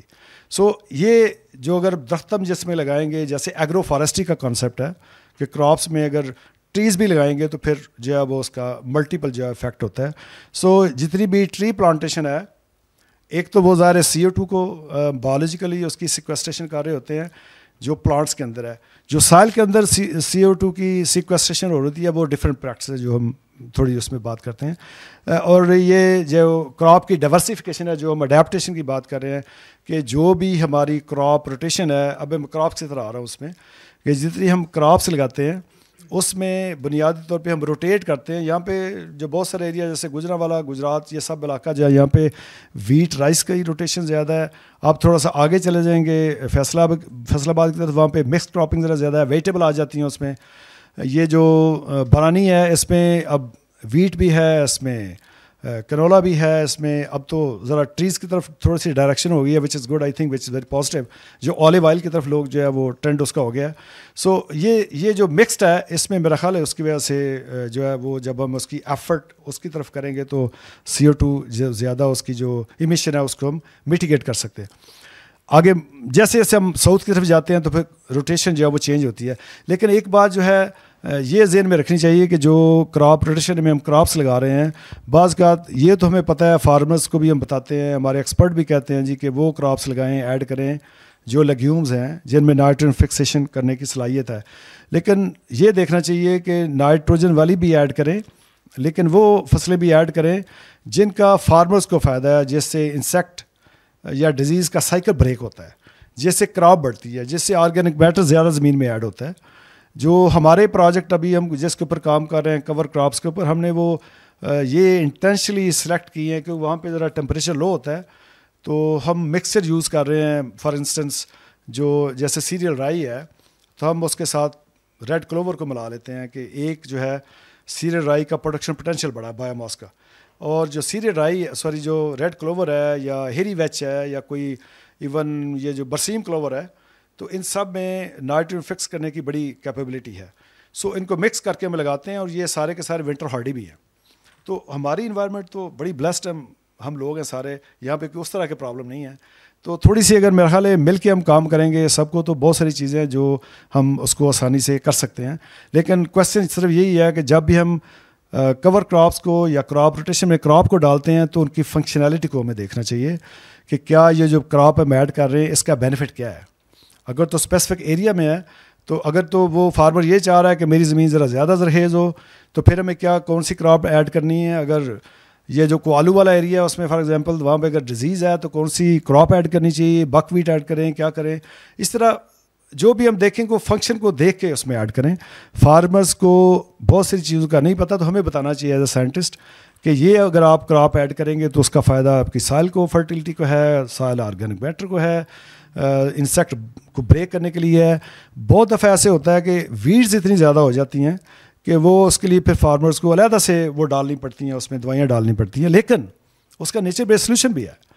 देखें ये जो मैंने भी उसकी सीरी राई की बात की है, सनफ्लावर की बात की है, ब्रासिका की बात हम करते हैं, जो रेपसीड मस्टर्ड है, इन सब में कुदरती तौर पे इनकी जड़ों में अल्लाह ताला ने ऐसे अलीलो केमिकल्स रखे हुए हैं जो कुदरती तौर पर रिलीज़ होते हैं ज़मीन के अंदर, जो फिर इन जड़ी बूटियों को सप्रेस करते हैं। और इसके ऊपर एग्रीकल्चर यूनिवर्सिटी फैसलाबाद में डॉक्टर जाहद हैं, वो उन्होंने बड़ा काम किया इसके ऊपर। सो कुछ वही मैं कह रहा हूँ, जब हम क्रॉप रोटेशन में फसलें डालते हैं तो उनकी फंक्शनैलिटी को हम देखें। तो एक तो ये देखें ना कि वो जो कुदरती सेकेंडरी मेटाबोलाइट्स निकल रहे हैं, वो एक तो जो वीड्स हैं उनको वो सप्रेस करते हैं। सेकेंडली बहुत सारे जो माइक्रोब्स होते हैं ये क्रॉस टॉक करते हैं आपस में। माइक्रोब ज़ाहिर हमें तो लैंग्वेज नहीं आती, लेकिन जो वो रिलीज़ कर रहे होते हैं, बहुत सारी शुगर रिलीज़ हो रही होती हैं जो कि उनकी फूड होती है बहुत सारे माइक्रोब्स की, तो वो क्रॉस टैक करते हैं, उस तरह फिर माइक्रोब्स जो है वो अट्रैक्ट करते हैं बहुत सारे जो है मल्टीपल जो सेकेंडरी मेटाबोलाइट्स रिलीज़ हो रहे होते हैं, वो उनको करते हैं साइल की फास्फोरस सॉल्युबलाइजेशन करते हैं, सो ऑन सो फोर्थ। सो ये सारी चीज़ें जो है ना, ये मैं समझता हूँ एज ए साइंटिस्ट हमें सबको फार्मर्स की बताना चाहिए, और उस हिसाब से पर्टिकुलरली क्रॉप्स को सिलेक्ट करना चाहिए कि जो उसमें रोटेशन में जो उसका फ़ायदा हो। सो ये जो डाइवर्सिफिकेशन है क्रॉप्स में, इस तरह लाइफ स्टॉक में देखें बड़ी गिनी चुनी ब्रीड्स रह गई हैं। आप देखें कि जो भैंसें हैं या कॉज हैं या गोट्स हैं, शीप्स हैं, उनमें देखें कितनी ब्रीड्स हैं हमारे पास, बिल्कुल थोड़ी सी है, मेरा ख्याल है ये 10 से 12 से ज़्यादा नहीं है। इसमें डाइवर्सिटी होनी चाहिए, जैसे प्लांट्स में डाइवर्सिटी है, इसमें डाइवर्सिटी होनी चाहिए। इसी तरह जैसे ये पोल्ट्री है, डिजीज़ आती है तो सारी के सारे जो वो ब्रीड है वो मर जाते हैं सारे, रेजिस्टेंस नहीं है, इम्यूनिटी नहीं है। सो जब तक इसमें डाइवर्सिटी नहीं होगी, चाहे लाइफ स्टॉक है, पोल्ट्री है, एनिमल्स हैं, क्रॉप्स हैं, सो डाइवर्सिफाई सिस्टम को करना बड़ा ज़रूरी है ताकि वो जो है उसकी रेजिलियंस जो है वो उससे बढ़ती है। तो ये अब कम हो रही है। अब देखें चावल की फसलें हैं तो 2-3 वैरायटी लग रही हैं, वीट की हैं 2-3 लग रही हैं, कॉटन की 2-3, कॉटन तो वैसे ख़त्म हो गई है माशाल्लाह, शुगर केन अब आ गया, कवर उसने कर लिया। सो जब तक इसमें डाइवर्सिटी नहीं होगी, रेजिस्टेंस नहीं होती, उसमें रेजिलियंस नहीं आएगी उसमें सिस्टम में। सो इसलिए ये भी इसके ऊपर जो है वो मेरे ख्याल काम करने की बड़ी ज़रूरत है। नेक्स्ट स्लाइड जी प्लीज़। अब इसमें जो मेजर हैं जी, जो कैसे हम मिटिगेट कर सकते हैं, जो हमें ज़्यादा जिसके ऊपर फोकस करने की ज़रूरत है, एक तो सॉइल कार्बन सिक्वेस्ट्रेशन है, बायोलॉजिकल कार्बन सिक्वेस्ट्रेशन की ज़रूरत है जो हमने अभी डिस्कस किया है। क्रॉपिंग सिस्टम को डाइवर्सिफाई करें, एग्रोफोरेस्ट्री को हमें करना चाहिए, कवर क्रॉप्स, कोई क्रॉप्स वो जो कि ज़मीन को कवर कर सकती हैं, उसकी फर्टिलिटी को इम्प्रूव कर सकती हैं, कार्बन ऑर्गेनिक मैटर को ऐड कर सकती हैं, सॉइल कार्बन जो वो बढ़ा सकती हैं। सब हमें इसके ऊपर जो है वो मिलके काम करने की ज़रूरत है।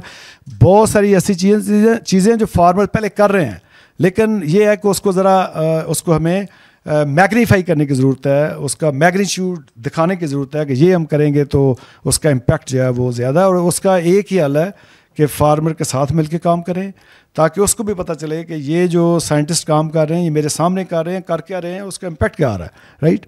सो इसी तरह जो कुछ साइट स्पेसिफिक चीज़ें हैं, एक साइल टाइप जो है अगर ज़्यादा क्लेई साइल है, सैंडी साइल है, तो उसमें थोड़ी सी ज़रा डाइवर्जन हमें डिफरेंट करनी होगी। जो हम एक्सपीरियंस जो हमारा फार्मर के साथ, हम फार्मर को बहुत सारी चीज़ों का पता होता है, लेकिन चूँकि वो एनेक्डोटल डाटा उसके पास है, हम प्रॉपरली डाटा रिकॉर्ड करते हैं, लेकिन बहुत सारी उसकी बड़ी स्ट्रॉन्ग ऑब्जर्वेशन होती है। तो अगर उनके साथ मिल के काम करेंगे तो ना सिर्फ इंडस्ट्री को फ़ायदा है, सभी को फ़ायदा उसमें, मेरा ख्याल है वो विन विन सिचुएशन है। ग्रीन हाउस गैस को परमानेंटली मेरा मॉनिटरिंग करने की ज़रूरत है, और मॉनिटरिंग करने की ज़रूरत है। जैसे जैसे हम उसको ऑब्ज़र्व करेंगे, उसी तरह हम BMP इम्प्लाई करते हैं, करेंगे और कर भी रहे हैं। तो इस तरह basically green house gas mitigation करने के लिए सारे हम काम करने की ज़रूरत है, जो भी इसमें BMPs आ रही है। Next slide please. ये हमने शुरू किया था लास्ट ईयर, पिछले 2-3 साल से कर रहे हैं। ये कवर क्राफ्ट फेस्टिवल हम करते हैं। ये स्टूडेंट जो नीचे है, ये बलूचिस्तान से है, सैयद जहां ज़ेब। तो ये इसने काम किया। हम कर क्या रहे हैं, हम कि फार्मर्स को फिर इकट्ठा करते हैं, जो इसके लिए जो फेस्टिवल लगाते हैं, बाकी लोगों को भी, साइंटिस्ट को भी, सभी को हम फिर उनको डेमोस्ट्रेशन दिखाते हैं कि ये हमने क्रॉप्स लिए। सो कोई भी एक चीज़ चूज़ करें जो कि फार्मर्स को भी इंस्पायर करें, लोगों को भी फैसिनेट करें, but that all depends on the results, right. Next slide please.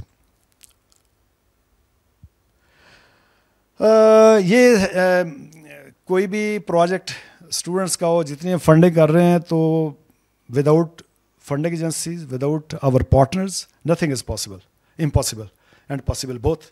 सो उसमें देखेंगे ये जब तक हम फंडिंग इन्हीं से लेते हैं, हम फंडिंग, सो इन्हीं को हम फिर बताते हैं। तो ये सब फंडिंग ऑर्गेनाइजेशन है, ये बेसिकली हमारा ब्रेड बटर ये है। जब तक ये हमें फंड्स देते हैं, फिर इन्हीं फंड से हम स्टूडेंट्स को रिक्रूट करते हैं, पोस्ट डॉक को रिक्रूट करते हैं, एनालिसिस करते हैं। ये ग्रीन हाउस गैस एमिशन को मॉनिटर करने के ऊपर ये खासा एक्सपेंसिव है। ये हम साल को, मेरा ख्याल है पिछले साल मैंने कोई इसके ऊपर कोई $50,000 पे किया उसको एनालिसिस के ऊपर। अभी मैंने पिछले साल एक $70,000 की एक मशीन खरीदी है, जो अब वो real time green house gas analysis करेगी। सो इसमें रिसर्च बड़ी एक्सपेंसिव भी है साथ साथ, लेकिन ये है कि ज़ाहिर है इसको रिसर्च करेंगे तो जो आउटकम आएगा फिर उसको हमको शेयर करते हैं रिजल्ट्स के साथ, तो फिर पब्लिश भी करते हैं हम। लेकिन ये बड़ी ना इम्पॉर्टेंट चीज़ें हैं। देखें, ये एक थोड़ा सा scientist as a stakeholder मैं ये कहता हूँ कि ये बहुत सारी जो है ना क्रिटिकल थिंकिंग की ज़रूरत होती है। मैं दोबारा ग्रेड स्टूडेंट से रखवाता हूँ, बहुत सारे स्टूडेंट्स अप्लाई करते हैं लेकिन उनको हम ये नहीं पढ़ाते कि आपने अपना रेज़्यूमे कैसे बनाना है। कोई उसमें क्रिकेट लिख रहा है, हॉबी लिख रहा है, कोई कुछ लिख रहा है, मैं किताबें बड़ी पढ़ता हूँ, ये इनको प्रोफेसरों को ऐसे कोई गर्ज नहीं है। वो देखते हैं भाई आपके पास स्किल्स क्या है, आपने कितनी कॉन्फ्रेंस अटेंड किए हैं, कितने पेपर पब्लिश किए हैं, वो ये देखते हैं। जो बार बार प्रोफेसर है वो फ़ौरन देखता है इसके पास स्किल क्या है। कोई ये इक्विपमेंट चला सकता है, कोई एनालिसिस रन कर सकता है, कोई मशीन ऑपरेट कर सकता है। सो इसके ऊपर हम बिल्कुल ना यूनिवर्सिटीज़ काम कर रही हैं, मेरे रिसोर्सेज की भी कमी है। लेकिन एक काम तो मेरे ख्याल में जो कर सकते हैं, उनको कवर लेटर लिखना बताना चाहिए, उनको रेज़्यूमे बताना चाहिए। सो ये कुछ चीज़ें हैं जो मैं स्टूडेंट्स के लिए भी करनी चाहिए। सो ये कुछ हमने मिलके जो ज़ाहिर है स्टूडेंट्स काम करते हैं, तो जो मैंने पहले बता चुका हूँ कि स्टूडेंट्स को हमारी पहली प्रायोरिटी होती है, उनको ट्रेन हम करते हैं क्योंकि वही कल के फ्यूचर के साइंटिस्ट हैं। हम तो जो काम कर रहे हैं असल में उन्होंने कल को आगे इसको सारा जो है हैंडल करना है। सो ये सारा कुछ मैंने अभी जो बातें की हैं ये सारी इनफॉर्मल हैं, इसके ऊपर हम डिस्कस कर सकते हैं। और मेरा ख्याल है नेक्स्ट जितना भी टाइम और बस बचा हम इसके ऊपर जो भी क्वेश्चन आपके हैं मिलके हम डिस्कस करते हैं इसको। कोई स्लाइड है जी पीछे? थैंक यू वेरी मच जी।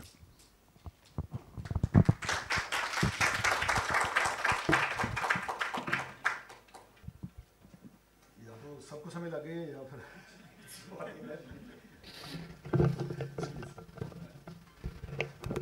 अस्सलाम वालेकुम सर। सर आपने कहा था कि जितनी ज़्यादा CO2 की कंसंट्रेशन बढ़ती है फोटोसिंथेसिस भी उतनी ज़्यादा बढ़ने लग जाती है। तो उससे जो उसका जो नेगेटिव पॉइंट आपने बताया कि जो हमारी प्रोटीन रिड्यूस हो जाती है ना, लेकिन हमारा टारगेट तो CO2 को सिंक करना ही है, उसको ही कम करना है। अगर वो सॉल्व हो रहा है मसला, प्रोटीन तो स्पेसिफिक जो हमारी फूड क्रॉप्स होंगी ना उन्हीं में इशू होगा। जो हमारे फॉरेस्ट हैं या हमारा जितना भी ग्रीन कवर होता है वो तो अपना रोल प्ले करेगा ना CO2 को सिंक करने में। तो ये कन्फ्यूजन है। जो एम्बिएंट लेवल है वो भी मैंने बताया था 427 है। जो एम्बिएंट लेवल है इस वक्त 427 है। मैंने कहा था थ्योरेटिकली ये है कि जैसे CO2 बढ़ेगी वो जब आप इसके कार्बन डाइऑक्साइड साइकिल पढ़ें, C3 और C4 का पढ़ेंगे, कैम का पढ़ेंगे, तो अब C3 में तो उसकी लिमिटेशन है, राइट? जैसे मैंने टेम्परेचर से लिंक उसको किया, ये बढ़ेगी। मैंने कहा थ्योरेटिकली ये ट्रॉपिकल फॉरेस्ट में भी बढ़ेगा, लेकिन जब हम फूड की बात करते हैं, चूँकि हमारा जो टॉपिक है फूड सिक्योरिटी से है उसके कैसे, तो मैं फूड सिक्योरिटी से उसको लिंक कर रहा हूँ कि अगर उसकी डाइल्यूशन की वजह से CO2 जब ज़्यादा होती है तो उसकी वजह से प्रोटीन कम होगी, तो उसमें जो है फिर वो चैलेंज आता है कि उसकी हमारी पर कैपिटा किलो कैलोरीज को करने के लिए हमें फूड फिर डबल है। ये देखें, ये जो FAO में आप जहाँ देखेंगे उसमें गूगल पे भी how to feed the world in 2050, तो उसमें 3-4 आर्टिकल हैं उसमें लिखे हुए हैं कि अभी जितना हम प्रोड्यूस कर रहे हैं इससे 2050 में जाके जब हमारी पॉपुलेशन 10 बिलियन के अराउंड होगी तो 70% हमें ज़्यादा और प्रोडक्शन चाहिए। उसमें पल्सेज हैं, उसमें बाकी उसमें लेग्यूम्स हैं, उसमें इवन ये जो बीफ है, और उसमें जब हम उसको ग्रो करते हैं, अब आगे देखिए उसमें पानी का एक अलग चैप्टर है, लेकिन इसके लिए CO2 के ऊपर हम फोकस कर रहे हैं। तो CO2 जो बायोमास के लिए है, जो फॉरेस्ट के लिए है, वो तो मेरा ख्याल है शायद बायोमास के लिए ठीक है, लेकिन अगेन जहाँ पे हम लेग्यूम ग्रो करते हैं, अगर सिर्फ ऐसी क्रॉप को ग्रो करेंगे फॉरेस्ट के लिए भी जिसमें सिर्फ सीरियल है, जब तक आप उसमें प्रोटीन वाली क्रॉप नहीं ऐड करेंगे, लूसन हमारे यहाँ होता है ना, अल्फा है उसमें, वो सारी भी प्रोटीन है उसमें है, अगर उसमें भी ग्रो करेंगे, जब उसमें CO2 ज़्यादा होगी उसमें भी कम हो जाएंगे। बाकी लेग्यूम क्रॉप हैं, दालें जितनी के सारी आ जाती हैं उसमें। सो उसमें पर्टिकुलरली जहाँ पे प्रोटीन है उसमें जो बेसिकली जो उसमें अमाइनो एसिड्स हैं उसमें जब उसकी प्रोपोर्शन चेंज होती है तो उसको इफेक्ट करता है उसमें। तो ये बेसिकली फूड सिक्योरिटी के हवाले से हम बात कर रहे हैं उसमें। जी मैम को दे। बिस्मिल्लाहिर्रहमानिर्रहीम। डॉक्टर साहब बहुत खुशी हुई, एक तो ये कि आप एग्रीकल्चर यूनिवर्सिटी फैसलाबाद से माशाल्लाह फ़ारुक़ुल तहसील हैं, तो मेरा ताल्लुक़ भी फैसलाबाद से है। तो मेरा क्वेश्चन बहुत जो है आपका माशाल्लाह जो लेक्चर है बहुत मालूमाती, बहुत मालूमात में इजाफ़ा हुआ। लेकिन डॉक्टर साहब आप बहुत बड़ी यूनिवर्सिटी है एग्रीकल्चर यूनिवर्सिटी एशिया की, लेकिन आप अगर थोड़ा सा 15 किलोमीटर 20 किलोमीटर आगे चले जाएं तो लोगों को पता ही नहीं है कि एग्रीकल्चर, आई एम सॉरी, मैं थोड़ा सा जो रियलिटी है चूँकि मैंने उसको फेस किया, मैं वो बात करूँगी और आई होप आप उसको माइंड भी नहीं करेंगे और उस पर कोई लाए अमल तैयार करेंगे। किसान को तो एग्रीकल्चर यूनिवर्सिटी तक वो आने का वो बेचारा सोच भी नहीं सकता ना, और हमारे स्कॉलर्स हैं, वो स्कॉलर्स वहाँ से पढ़ के PhDs करके वो और रिसर्च में लग जाते हैं, लेकिन ग्रास रूट लेवल पे हमें फ़ायदा नहीं है।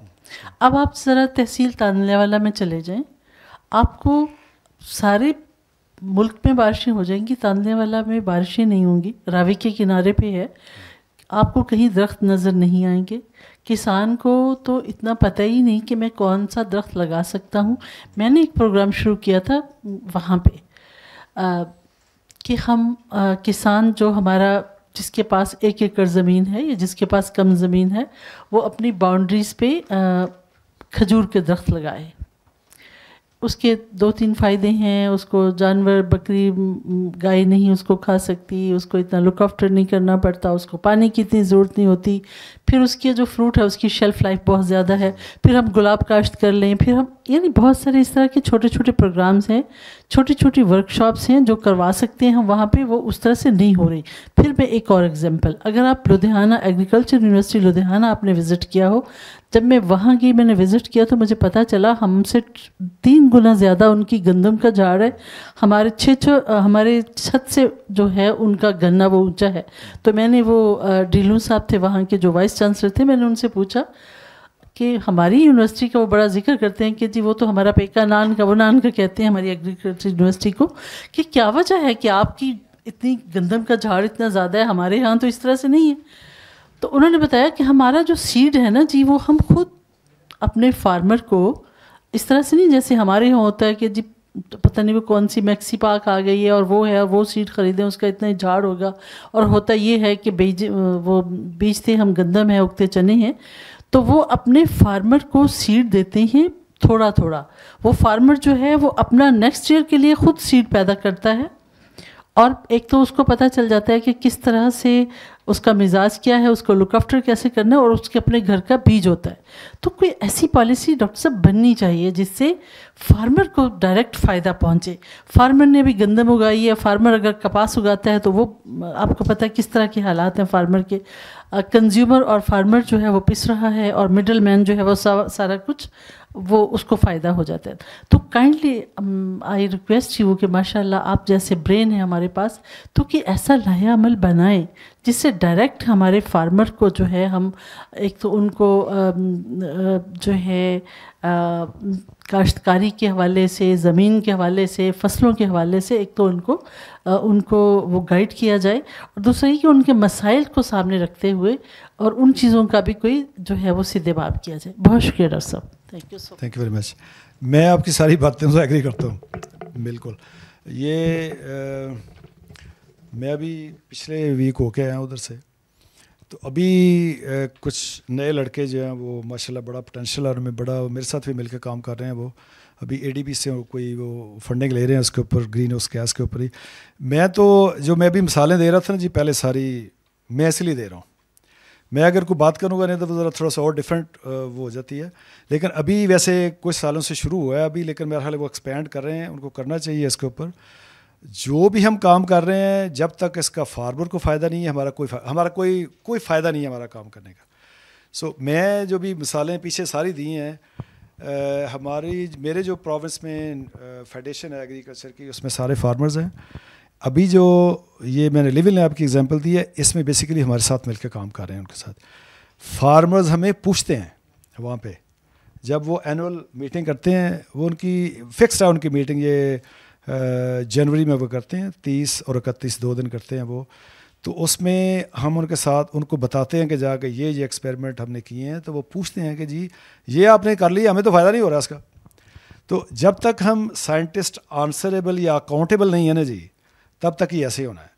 पेपर पब्लिश करना मेरा ख्याल है ये ठीक है, हमारी एक रिक्वायरमेंट है, लेकिन जब तक सोसाइटी को, फार्मर कम्युनिटी को, क्योंकि हमारा तो जो एंड यूज़र है वो फार्मर है, चाहे वो कोई गन्ने का फार्मर है, चाहे वो वीट का फार्मर है, चाहे वो डेट पाम का है, कोई भी है, हमारा बेसिकली जो एंड कंज्यूमर है, हमारा क्लाइंट फार्मर है हमारा।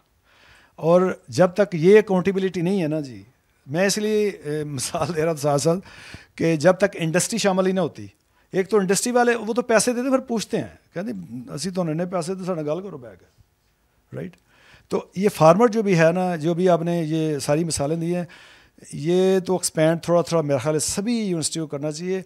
ये बड़ी यूनिवर्सिटियाँ बन गई, अब तो इस्लामाबाद में कुछ 40 यूनिवर्सिटी हैं, अब एक एक डिस्ट्रिक्ट में बाहर निकल जाएँ तो वो भी, फैसलाबाद में भी कुछ 10-12 तो है मेरा ख्याल है उसमें भी, लेकिन वहाँ पे फैसलाबाद में तो सबसे ज़्यादा एग्रीकल्चर के इंस्टीट्यूट्स हैं, नियाब है, अयूब सच है, निपजी है, एग्रीकल्चर यूनिवर्सिटी है, फिर वो अब तो और प्राइवेट सेक्टर में भी आ गए हैं। तो बड़ा पोटेंशियल है और बड़ा स्कोप है इसमें। तो जब तक तो इसको एज ए पैशन ही ना काम, अगर तो ना मैं 2 बजे छुट्टी में मैं घर गया फिर नहीं होता। मैं तो सब लोगों से कहता हूँ यार, मैं कहता हूँ यार हमारा तो, मैं छुट्टी वाले दिन भी पूरा हफ्ता लगाता हूँ, फिर मेरा काम ख़त्म होता है, तो मैं कहता हूँ यार ये तो काम नहीं ख़त्म होता, आप 2 बजे घर चले जाते हैं, या आप लोग कैसे काम ख़त्म करते हैं। तो फिर कई दफ़ा थोड़ा सा हो जाता है, वो कहते हैं यार ये भी इधर ही था पहले, बातें करता है। लेकिन मैं ये कहता हूँ कि ये तब तक ये ट्रांसलेट नहीं होती चीज़ें जब तक आप फिर काम नहीं करते। तो इसके लिए पैशन चाहिए मेरा ख्याल है। मैं इसलिए कह रहा हूँ कि बार बार जब इंडस्ट्री इन्वॉल्व होगी, फार्मर्स को इन्वॉल्व करेंगे, तो फिर फार्मर्स पूछता है कि भाई आपने इतने पैसे लिए हैं गवर्नमेंट से, ये बेसिकली पब्लिक मनी है, तो पब्लिक मनी को आप अगर ज़ाया कर रहे हैं तो फिर वो ना जस्टिस है, ना ऑनेस्टी है, ना कंट्रीब्यूशन है। वो लोग हमें पूछ सकते हैं, फार्मर्स पूछ सकते हैं, इंडस्ट्री पूछ सकती है, गवर्नमेंट पूछ सकती है, फंडिंग एजेंसी पूछ सकती है कि भाई मेरा ख्याल है इन सब को अगर वो थोड़ा सा ज़रा ज़्यादा कोऑर्डिनेशन रखें। हमसे तो वो पूछते हैं 6 महीने बाद, बताएं जी कि ये आपने वो डॉक्यूमेंट सामने रख लेते हैं, कहते हैं ये आपने डिलीवरेबल्स लिखे थे माइलस्टोन कि इस साल हम ये करेंगे, 6 महीने में ये होगा, तो बताइए जी क्या कहाँ पहुँचे हैं। अगर तो कोई नेचुरल कैलेमिटी है जो कि हमें कोई रोक रही है काम करने से, फिर तो उसकी एक जस्टिफिकेशन है। अगर नहीं है तो फिर हमें फिर तो करना पड़ेगा। अगर नहीं करेंगे तो मेरा ख्याल है फिर शायद ना मैं एज ए साइंटिस्ट अपना वो ड्यूटी कर रहा हूँ, ना अपने बच्चों को सही तरह खिला रहा हूँ।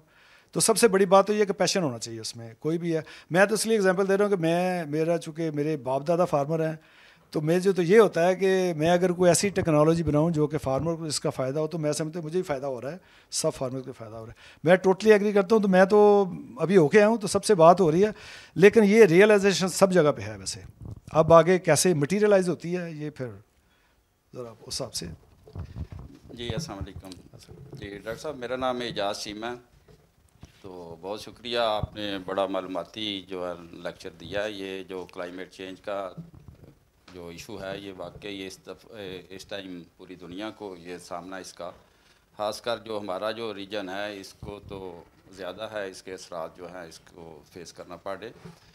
तो अभी आपने बात की थी कि 80s की जो इस्लामाबाद के जो रीजन के हवाले से, उस वक्त इस तरह की सूरत हाल थी कि जब बाहर निकलना होता था तो बारिशों का जो किसी टाइम भी आ जाती थी, तो उसकी ज़्यादा हमने देखा है कि ग्रीनरी काफ़ी ज़्यादा थी उस हवाले से। तो अब हमारे देखते देखते ही ये इस्लामाबाद में जो है ग्रीनरी ख़त्म हो गई है, जिसकी कोई वजह ये भी हो सकती है कि जो डेवलपमेंट वर्क जो है हमारी पॉपुलेशन की ज़रूरियात घरों की है। लेकिन एक और वजह भी थी जो सामने आई थी कि पोलन एलर्जी का जो सामना था, तो उसको एक वजह बना के तो हमारे यहाँ जो एक बड़ा पौधा था तो उसको ख़त्म कर दिया गया था। तो उसके पीछे ज़ाहिर है एक होती है जो बिजनेसमैन सोच भी, तो उसमें ये था कि ये एक पौधा है वो पोलन एलर्जी में इजाफ़ा करता है। तो मैंने कुछ अर्सा एक फ़िश फार्मिंग की थी, तो उसमें कुछ थोड़ा सा मैंने कोई देखा था कि उसमें जो एक कॉम्बिनेशन था ना फार्म में, तो उन्होंने बताया था कि एक जो फ़िश है वो एक की वेस्ट जो है वो दूसरे की जो है वो फूड बन जाती है। तो क्या इसमें इस शोबे में ऐसा नहीं था कि अगर कोई उस दरख्त को काटना ही ज़रूरी था या उसके बदले में कोई ऐसे दरख्त उगाए जाते कि जो उसके जो बैड इफ़ेक्ट को जो एक बेहतर जो है ना वो एनवायरनमेंट में बदल सकते थे? तो ये सही बात है। मैं I am not a forest scientist, मैं तो क्रॉप साइंटिस्ट हूँ, लेकिन ये तो बड़ी एक कॉमन सेंस की बात है कि आप दरख्त काट रहे हैं तो फिर आप लगाएं भी। लेकिन सबसे ज़्यादा जो मेरा ख्याल है ये हर जगह पे ऐसे है, जिधर मैं काम करता हूँ बड़ी वहाँ पे एक बड़ी पुरानी मिल है, पेपर मिल है, तो हम उनके साथ मिल के काम भी कर रहे हैं। तो उनके अपने फॉरेस्ट हैं, कोई 2000 हेक्टेयर्स के ऊपर हैं, तो वो काटते हैं उसको, जब काटते हैं तो साथ ही उसको फिर वो नए दरख्त भी लगाते हैं, लेकिन नेटिव स्पीशीज़ लगाते हैं। उसका ये फ़ायदा होता है कि वो उनको जो किसी और जगह से मंगवाएंगे तो फिर ज़रा वो क्लाइमेट को ज़रा एक्लेमेटाइजेशन ज़रा नहीं उतनी होती। तो ये तो बड़ी एक आम सी बात है, हर बंदे को पता है कि भाई दरख्त काट है तो लगाएं भी। तो मेरा ख्याल है जो इस एनवायरनमेंट के हिसाब से है, मेरा ख्याल है वो फॉरेस्ट वाले, मैं किसी की वो हदूद में नहीं दाखिल होना चाहता, कोई बंदा कहेगा भाई तुम तो फॉरेस्ट साइंटिस्ट हो, तुम क्या बात कर रहे हो। लेकिन ये है कि फॉरेस्ट जो है साइंटिस्टों को पता है कि इस एरिया के लिए, इस एनवायरनमेंट के लिए कौन से दरख्त है। मैं वैसे ही एक बात करने लगा कि उधर बहुत, जैसे मैंने पहले कहा कि 26% फॉरेस्ट है उधर जिधर मैं रहता हूँ, उसकी वो एक ऐसे एक तरफ ओशन जा रही है, एक तरफ फॉरेस्ट जा रहे हैं सारे।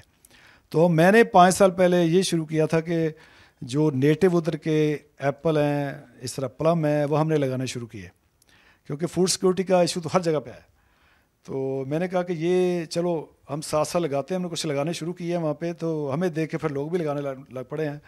उससे ये होता है कि जब मौसम आता है तो लोग भी फिर, ज़ाहिर है वो पब्लिक है ना, तो जो होता है तो थोड़ा सा वो जो वहाँ का जो मेयर है उसने मेरे साथ पिछले साल मीटिंग की कि डॉक्टर साहब ये आपने शुरू तो करा दिया है, बट इसके साथ ये बड़ा डर्ट फैल रहा है कि जब वो दरख्त के नीचे बहुत सारे गिरते हैं तो फिर सड़क के साथ आ जाते हैं, तो फिर वो क्लीन नहीं होते।